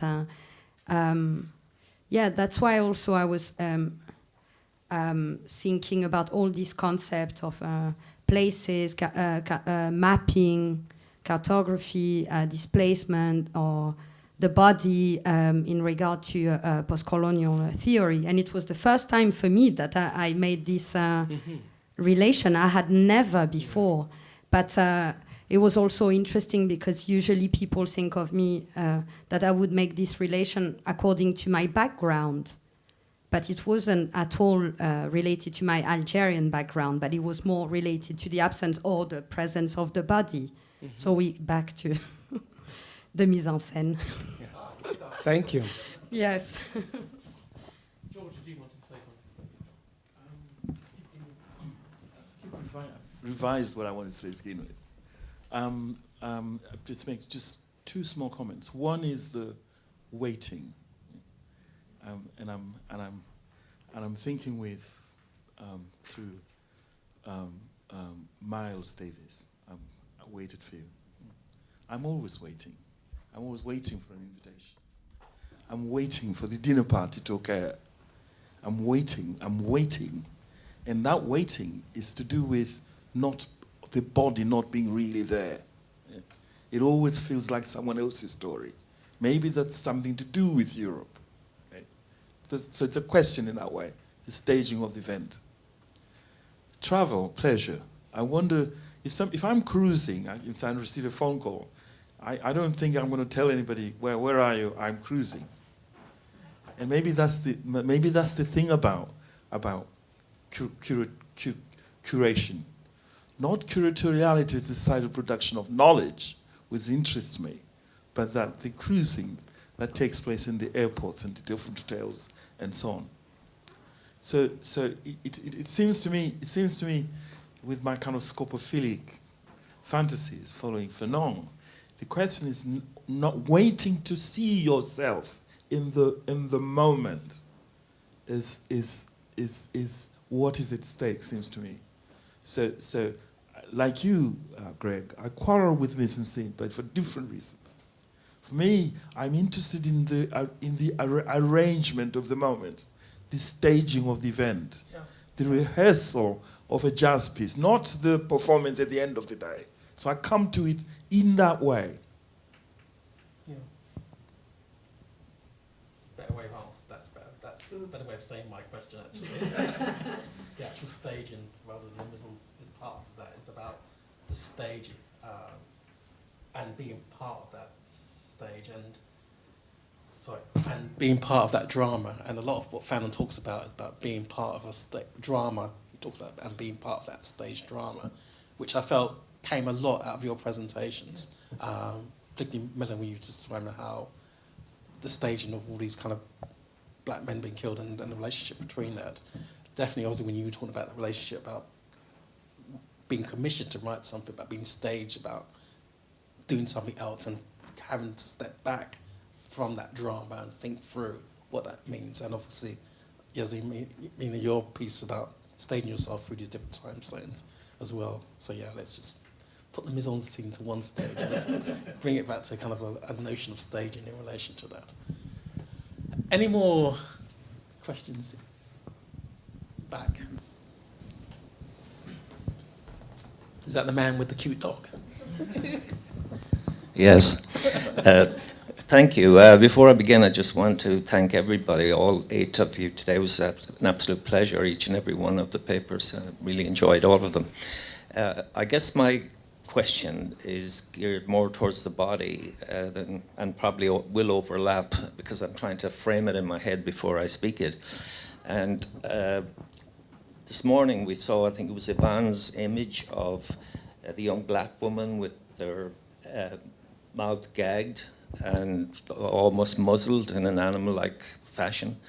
And she mentioned as well something which I've always thought is a fantastic way to think about how you actually enter into the idea of identity, and that is that in order to police people, you have to be able to describe them, which brings us back into the whole history of language. And the time period of the 17th century in particular was a very significant time in relation to notions of Teutonic values, supremacist values, Protestant religious preaching, and all of the slavery that went with that. Roland Barthes had a very good template for it, where he distinguished between the paternal language and the mother tongue, where really the paternal language is the one of administration. And you are literally gagged when in a particular historic context. Now, I've always, since the 80s, relished that. I mean, when I started reading that stuff like Fanon, I just couldn't get enough of it. And I just want to ask now, 20 years on from 1995, what are you guys' views of contemporary approaches to the visual register in particular? I mean, the mise en scène is very interesting as well, because I think there's a big distinction between what's written and what's experienced through other senses, as well as sight in the visual register. But to bring it up to the present day as a 20-year period since 1995, can you say anything about what's going on in that area?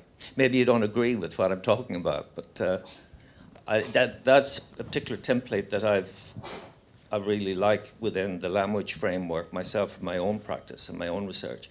So if you don't agree with it, then that's fine. But if you want to say something about where we are since 1995, say 2015, I'd be very interested to hear your views.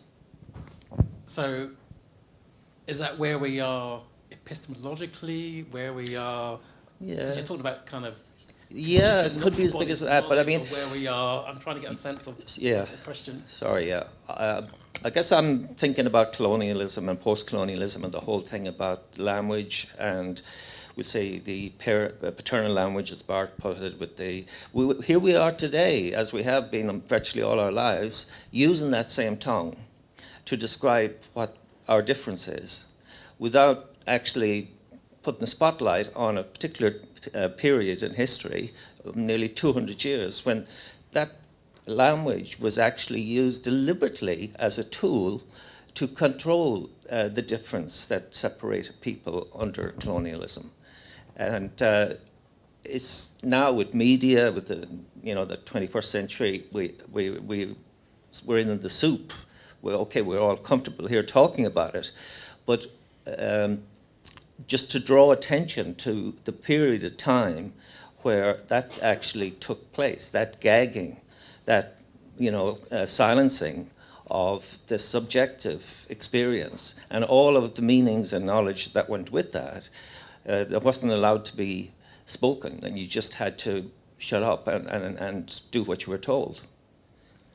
So in relation to contemporary art practice, or maybe there's other areas that you want to mention, it's fine by me, but I'm just curious where we've come in the last 20 years on that kind of way of looking at the way the world is done.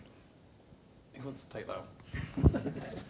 Can I just say that I think it's remarkable, given that we live in the age of reality television and that everything is filmed, this itself is being documented, that the kind of register of filmic experience that we're looking at, kind of on-screen action, happens to be, references to mise en scène, Tarzan, film noir, all of which have a very important, very important role to play in the work of Fanon, but I'd argue aren't necessarily people's frame of reference anymore. I don't know if people look to see themselves in experimental cinema so much as they do sitcoms and reality television shows. And I'm wondering why that, because I'm not a film person, but why that hasn't come up more as maybe challenging or causing a kind of certain rupture between this very sort of staged, scenic form of representation that you have been referring to by these incredibly skilled filmmakers who aren't, just making films for the sake of it, but who fundamentally have a kind of intellectual impetus.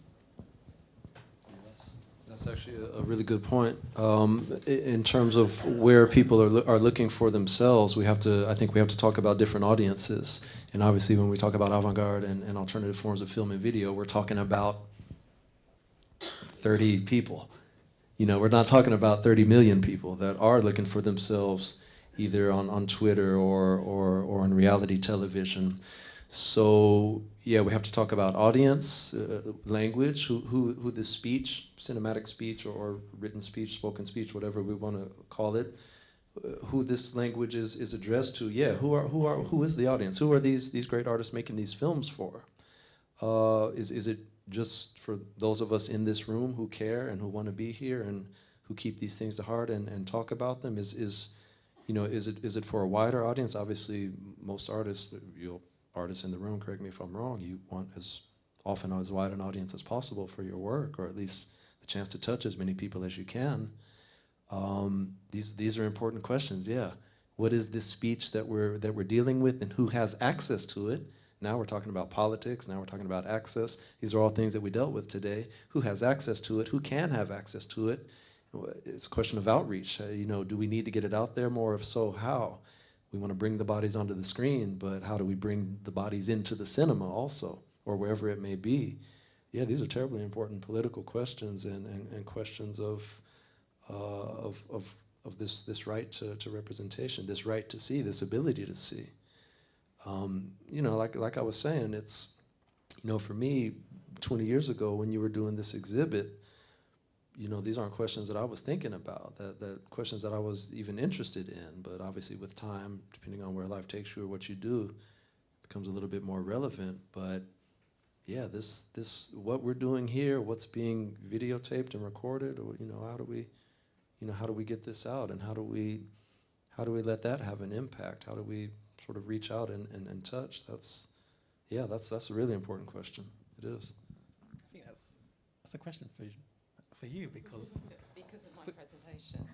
Because of your presentation, but also just over 21 years ago. I mean, you weren't there right at the beginning. You are now part of an organisation which is now was a kind of late 20th century organisation, which has now become a 21st century, and so which I suppose goes back to our friend's question.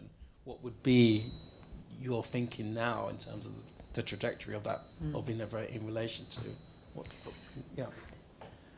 It's interesting thinking about the passage of time of 20 years and where I was 20 years ago, and I had just discovered INIVA, and there obviously have been shifts in the landscape, but this might sound that maybe this will kind of, a sea of hands will come up now after I say this. I don't think that much has changed, that much within identity politics or in terms of representation. And the artists that I was talking about in my presentation, I think see it that way as well. They see themselves as agents, as giving voice to particular sensitivities, ideologies which were present 10, 20, 30, 40 years ago. Particularly if you think about Horace Ovey's film in 1969, the fact that it resonates so much with people who weren't even born 20 years ago. Yeah. And I think one of the things, if you're asking me about what does an institution do, what should it do now, reflecting on 20 years, imagining itself to be in the future 20, 30, 40, 50 years from now, I would sort of, it's a question that I'm going to ask the audience, what is a useful institution? I think Alison said that this morning. What's a useful institution? How can it be useful to provide a platform for artistic practice which isn't about a restrictive institutional frame, but actually can be multiple things for multiple voices, can be sort of polyvocal. I love that expression. So that's my position. I've maybe sidestepped the question a little bit, but that's how I see INIVA operating in. Yes, there are shifts within social media, the way that people receive information, the way that information is transmitted. But actually thinking about the techno-diaspora and the digital diaspora and the questions that were being asked about the body in cyberspace 20 years ago, I kind of think there are so many connections with that today. It's just that we're doing it in different channels. Yeah. Yeah. I want to actually follow on that, though. These points that we're raising in terms of change, this was sort of our running theme. Obviously, the name of this symposium is 20 years later. But what's interesting to me is, obviously, you're assembling a generation of, in cases, people that weren't actually there or maybe not so active at that time. Yeah.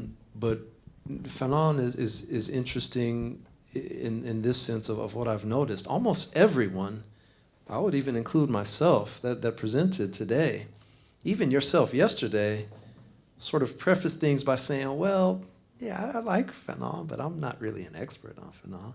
Or I use him sometimes, but I'm not really, I'm not do I have to be the guy that deals with post-colonial stuff? You got to call me for that? When you called me for this event, I was like, oh, yeah. I mean, you sent me to the library. I got, I got to brush up on my research. I thought you were setting me up. I thought I was going to be sitting on some, a panel with some hardcore post-colonialists, and if I don't know every line of Fanon word by word.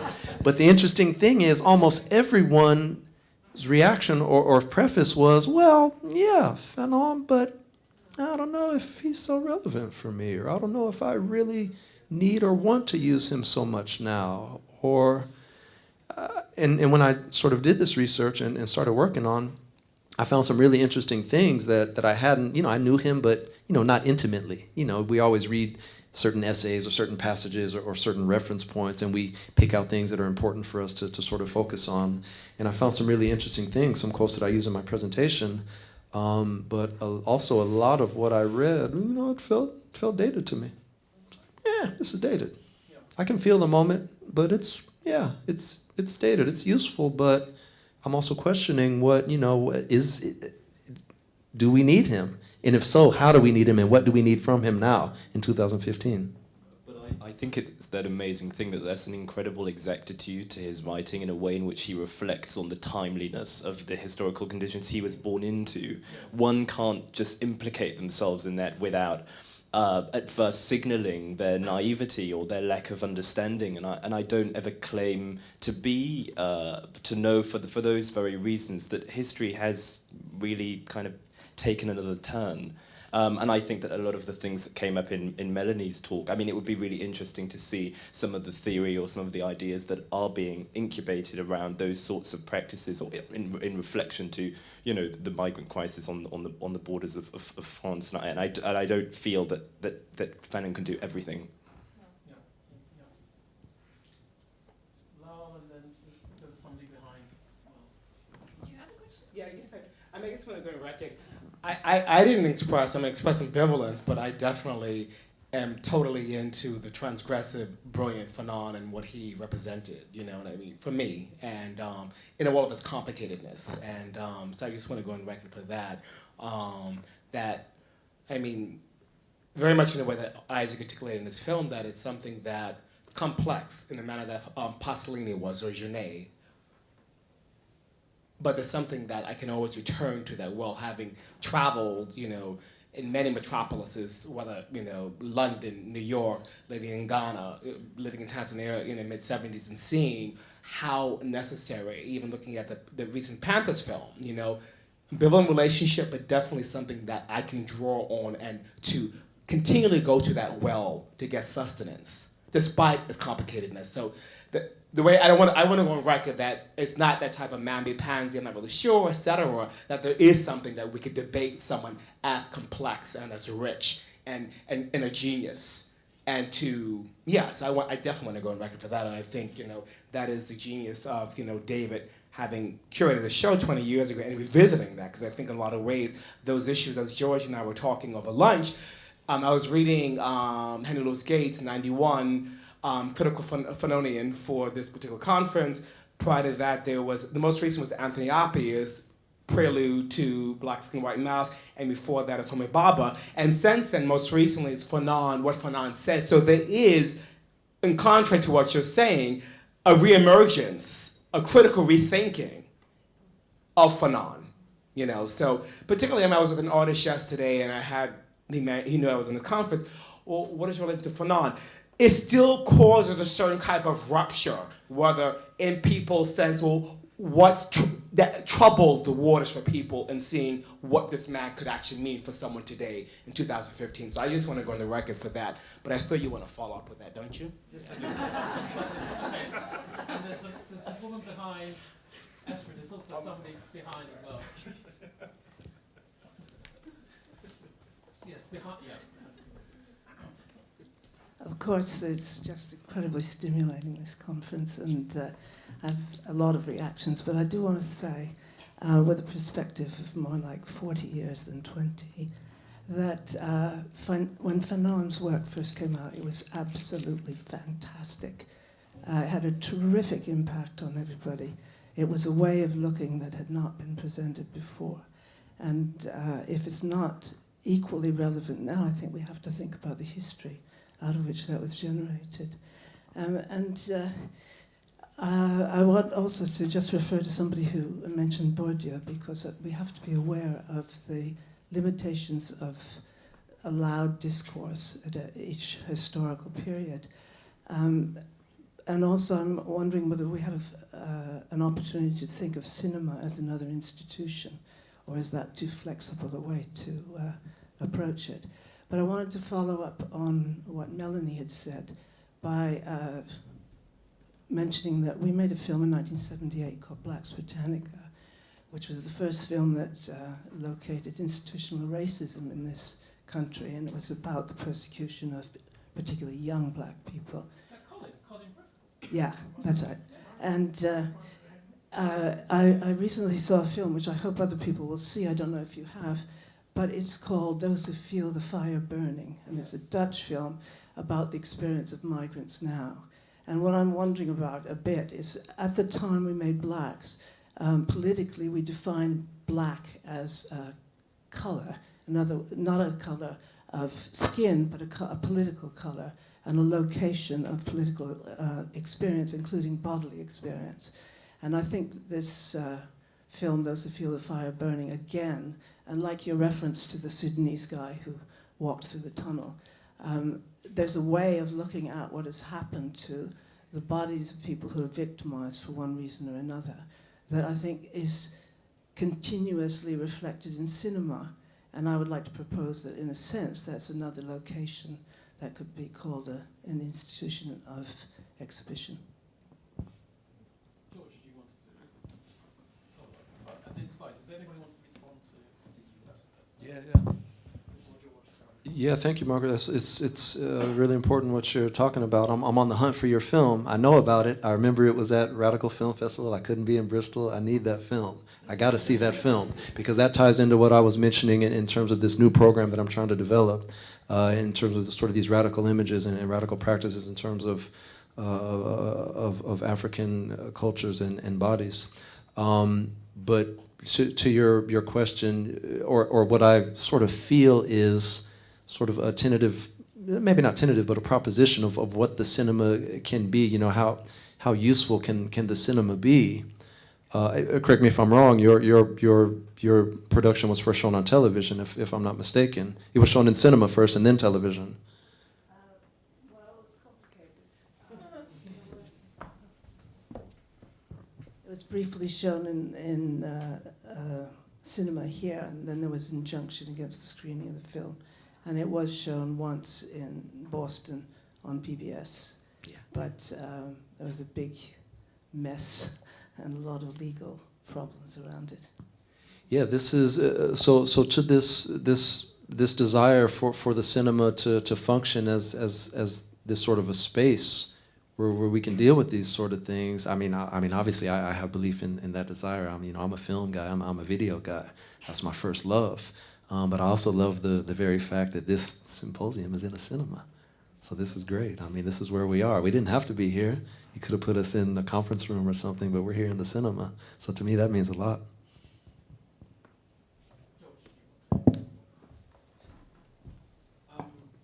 If you go to Foyle's bookshop now, you will find a whole section which is about 17 or more books about Fanon. 1995, you'll be lucky to find one. Yes. Okay? That's very important to think with. In 1995, if you had heard of anyone reading Fanon, it would be in community centres, in study groups, there was something of a black politics going on in Britain. There isn't one now. If you did come across it, as few of us who were teaching, and I could have counted them on one hand. I was 45 at the time. Fanon would be mentioned on some sort of elective as a footnote. Never mind the mainstream. Okay, so perhaps the question we have to ask now is, why now? What is it like to think with Fanon now? Okay. And it is in that moment that we are able to ask the conjunctural questions. And I do think it's important to think with Fanon. I do want to claim a little bit of knowledge about it, because some of the questions have preoccupied me for the most of my life. And I do think, even if one doesn't pay attention to it, the question of the gaze, the scopic, the look, you know, in the image that David provided for that conference, for the Mirage, of the kiss, yeah? The black and white subject kissing. So Sonia's work. And in that image, nowadays, you guys take it for granted, walk down the road and hang together as transracial sex. In that moment, it was bloody dangerous. It's become dangerous in a different way. Okay, so thinking with Fanon does matter very much. Most so when the sites of thinking, and thinking is a very difficult thing to do, are disappearing. I'm talking about the attack on universities, the disappearance of the humanities, the disappearance of social sciences. The questions that Melanie raises are very serious. In some ways, they have not disappeared as they were. Internationalism in 1995, we might have thought it through the prism of South Africa, which incidentally is erupted in a Fanonian sense today as we speak. So those questions are still very much present now.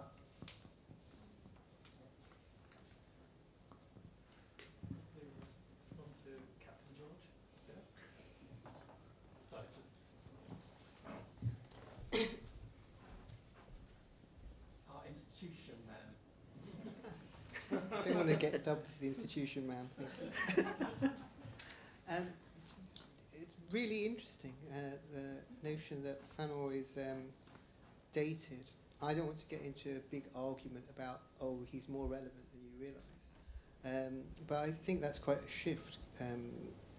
The vanguard of the revolution, the Black Panther film, so interesting hearing the required reading matter of Black Panthers was Chairman Mao's Little Red Book and Frantz Fanon's Wretched of the Earth. So 50 years on from that, to say Fanon is dated is a historic moment. So it will be interesting to hear that sort of expanded a bit more and feel what are the things about his work now that feel don't touch you or us in our historical moment, and get a bit more detail about what that is. I also wanted to ask about Yasmina's piece and this connection with the call centre workers in India, because that's about cheap third world labour, those jobs not being done in Britain and the West because it's much cheaper to get Indian graduates to do it from there.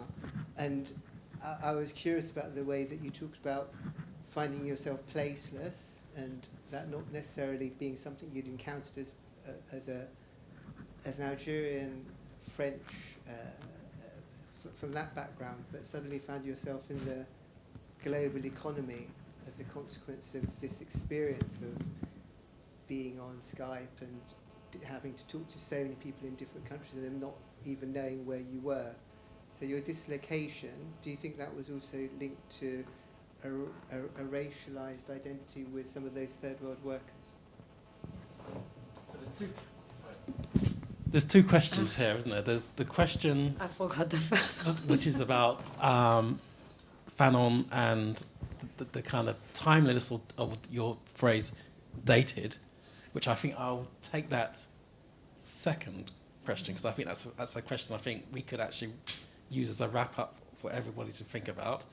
But the other question was about how somehow your piece made him lure to the idea of the labour situation in those kind of call centres, and how somehow did you identify with that process in your performance piece?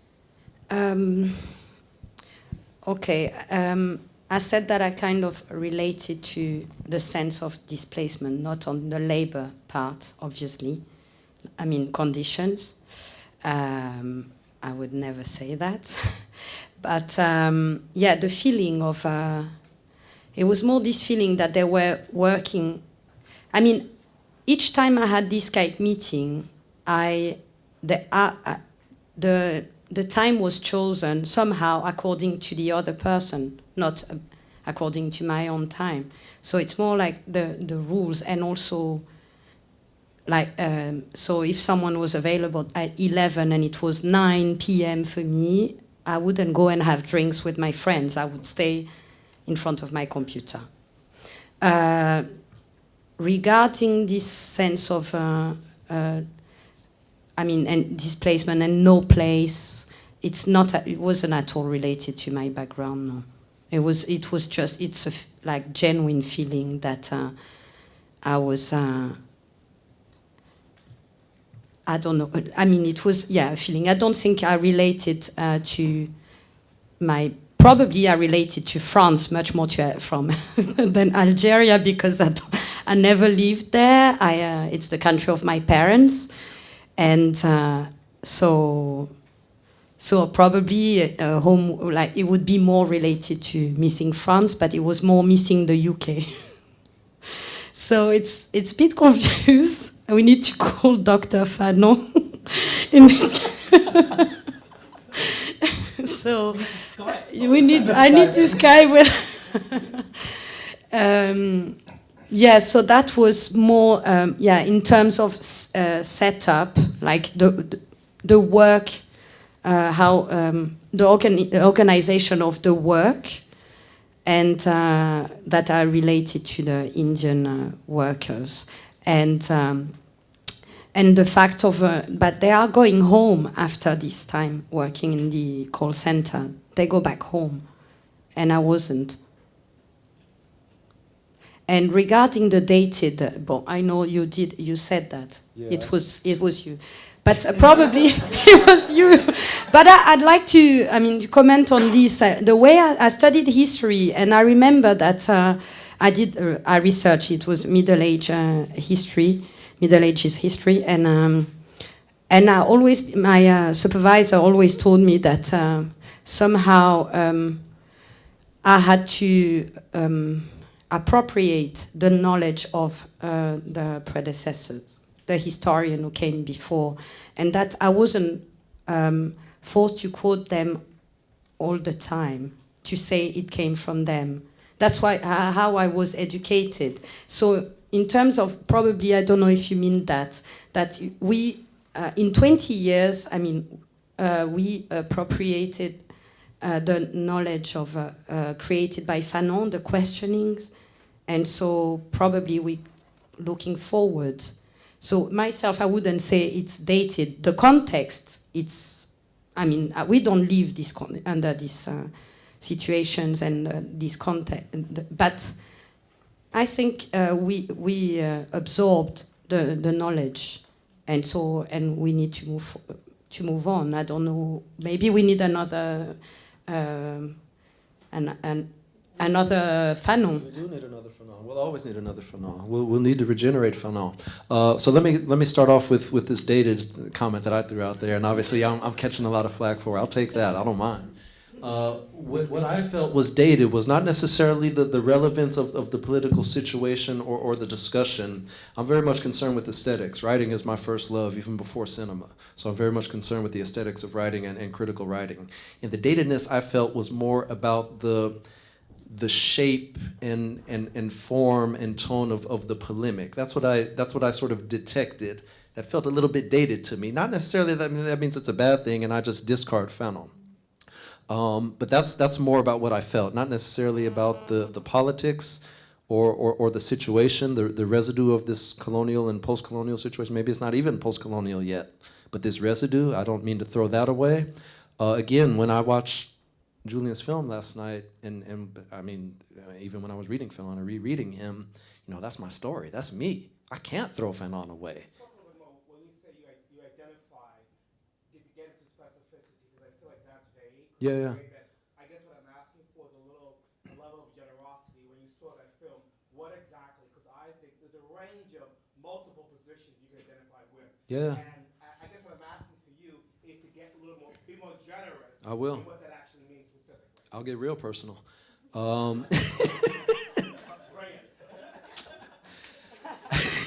It's like you got me now. I'm Creole. I'm from Los Angeles, but my grandmother came to Los Angeles from Louisiana right after the war.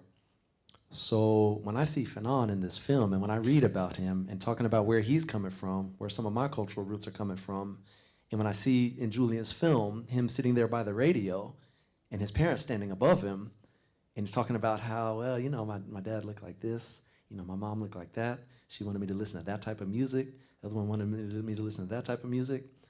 I see me. I hear stories about my grandfather and how they didn't even think he was black. He looked like he was straight white. So that's my story. That's my racial background. I probably got some folks that might even be related to him. Not even counting my folks coming from the Netherlands and France and so on and so forth. So when I say I see myself on that screen, I didn't have to wait to see me, that's me. I was that little kid in front of the radio. I was listening to hip hop. My parents were listening to jazz, Miles Davis. I was listening to Public Enemy. All right, but I want to, just one more point. One more point. I want to follow up on the datedness. And I want to circle back to the Black Panthers, which is also something that's very close to me. I come from California. I was born and raised in LA, but I grew up in the Bay. That's the center of Black Pantherism for me. It's also the center of sort of independent black thought in terms of politics, in terms of culture, certainly in terms of hip hop. That's the home of independent hip hop. Now, when we talk about the Black Panthers, you mentioned two references that are very important, but you forgot a third. Maybe you didn't forget a third, maybe you just didn't mention a third. I'm gonna mention it because you already know what I love. Two things that you mentioned, and I'm only speaking about me and what I use, and whether it's dated or not, or what I choose to refer to when I write or not. You know, I don't use Chairman Mao. I use Karl Marx. That's just me. I don't necessarily use Fanon. I'm in sort of a phase right now where I'm rereading James Baldwin, and that's who I like, and that's who I use, and that's who I sort of feel a universality. I love that you brought that film up. That's a masterpiece, and that's something that's really, really important. But I feel that spirit that's somehow transcends a little bit more with Baldwin, but maybe that's just because I'm rereading him now. I'm rereading Fanon now, thanks to you. There's a third reference that you didn't mention. Yes, Mao was required reading for the Panthers. Yes, Fanon was too. But the third point in this sort of triple point of education was, of course, a film. If you're gonna be a Panther, and if you're gonna be down with us, you have got to watch, without question, Melvin Van Peebles and his classic film, Sweet Sweetback. You already know that. So the power of cinema sort of stood on par with the force of this critical writing.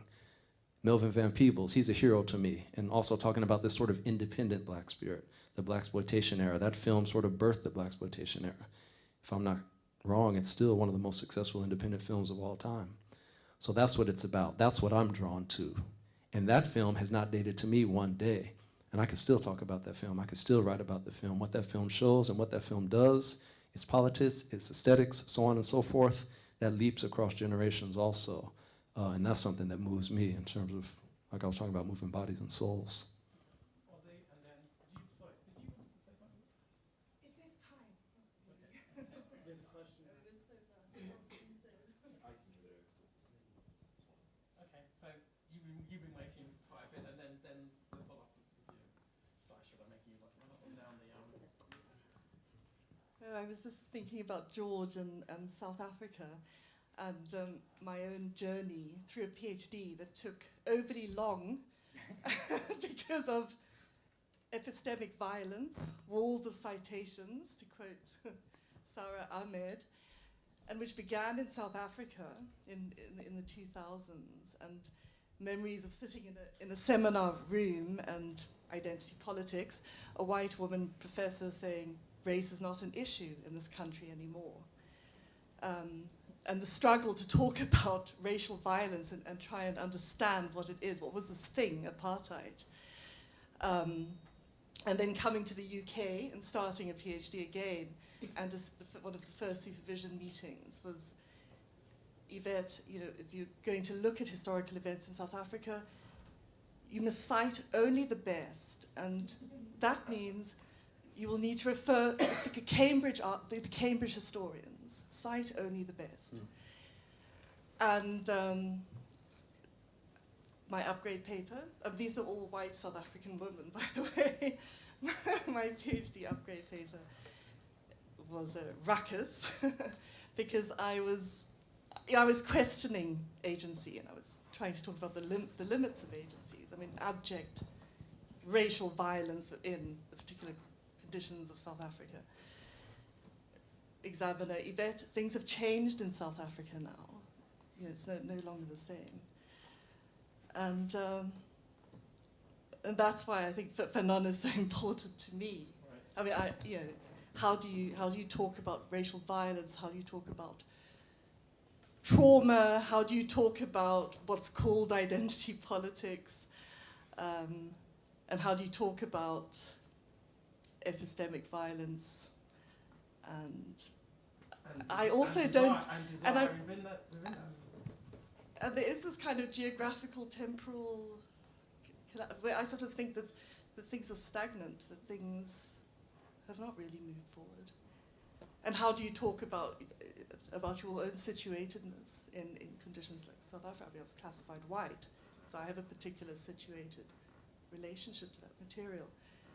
And for me, Fanon opens, when he talks about the narcissism of whiteness and blackness, he opens a space for me to think about that and my own situated relationship.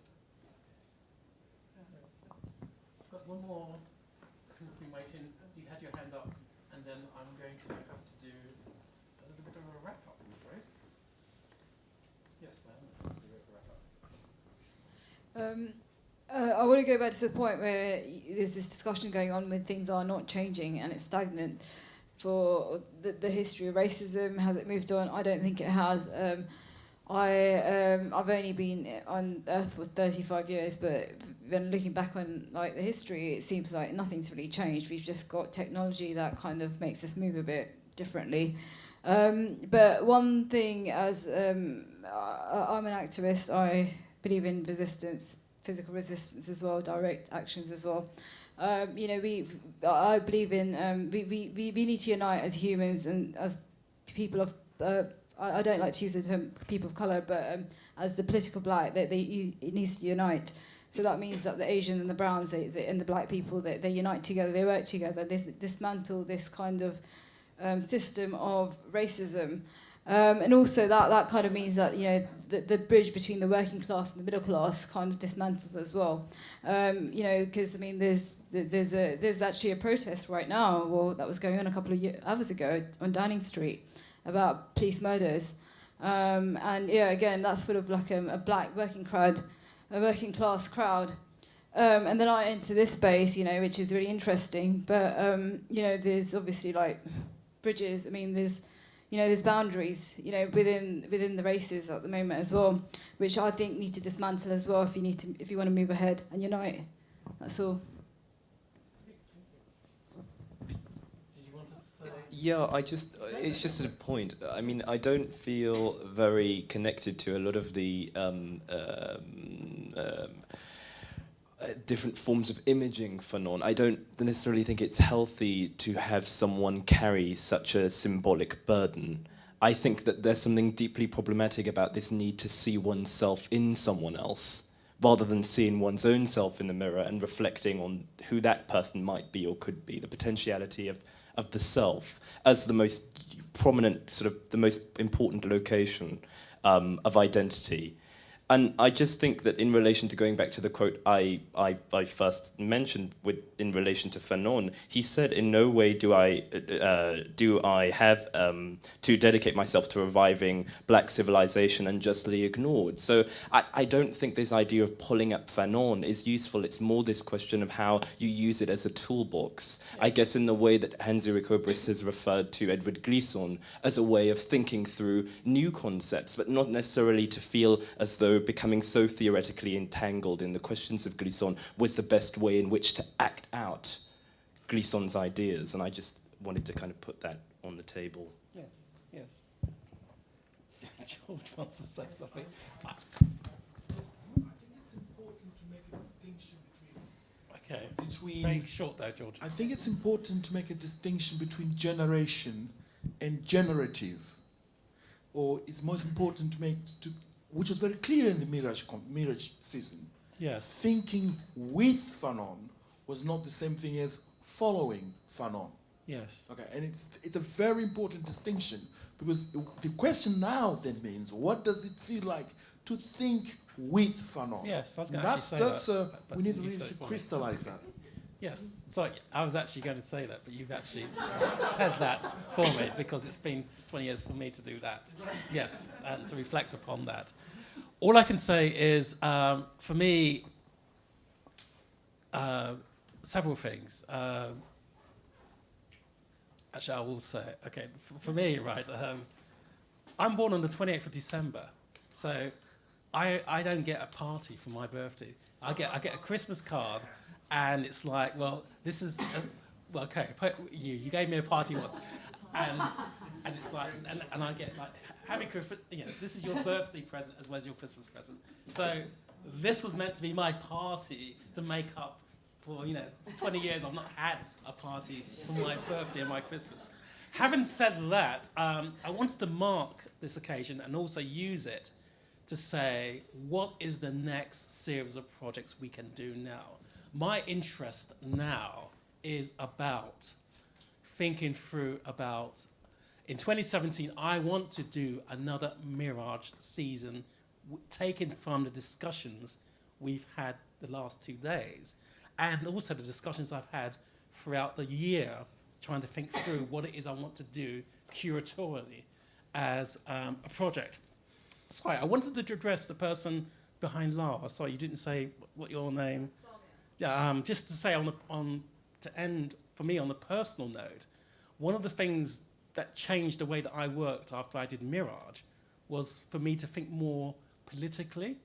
So the project I'm working on at the moment is with an organisation called Platform, which is in the coalition with Amnesty and with Greenpeace, and it's to deliver a memorial to the activist Ken Saro-Wiwa, who was a poet and writer who fought for the Ogoni rights in Africa, but who was executed 20 years on the 10th of November this year. And we made a memorial. My intervention was to work with Platform, Greenpeace, Amnesty, and to commission a memorial to Ken Saro-Wiwa, which we did with Sakari Douglas Camp. It toured this country for over 10 years. We've now taken it to Nigeria to commemorate for the Ogoni people. It's been impounded. It's been censored by the government. We're now raising issues around that to make it more visible in terms of what they're doing. But only just to say that the notion of Fanon, how that changed me curatorially was to make me think and work politically in a different dimension I wouldn't think was totally possible in the last 20 years, which now makes me now think, what is it now possible to do in the next 20 years? And I want to bring all of you onto that journey. So can we really thank everybody who spoke today, particularly Catherine and the wonderful Ashford and the ICA. And let's talk about what we can do next over the next couple of years to make this happen. And please join me for a drink in the bar so we can talk about that further. Thank you very much.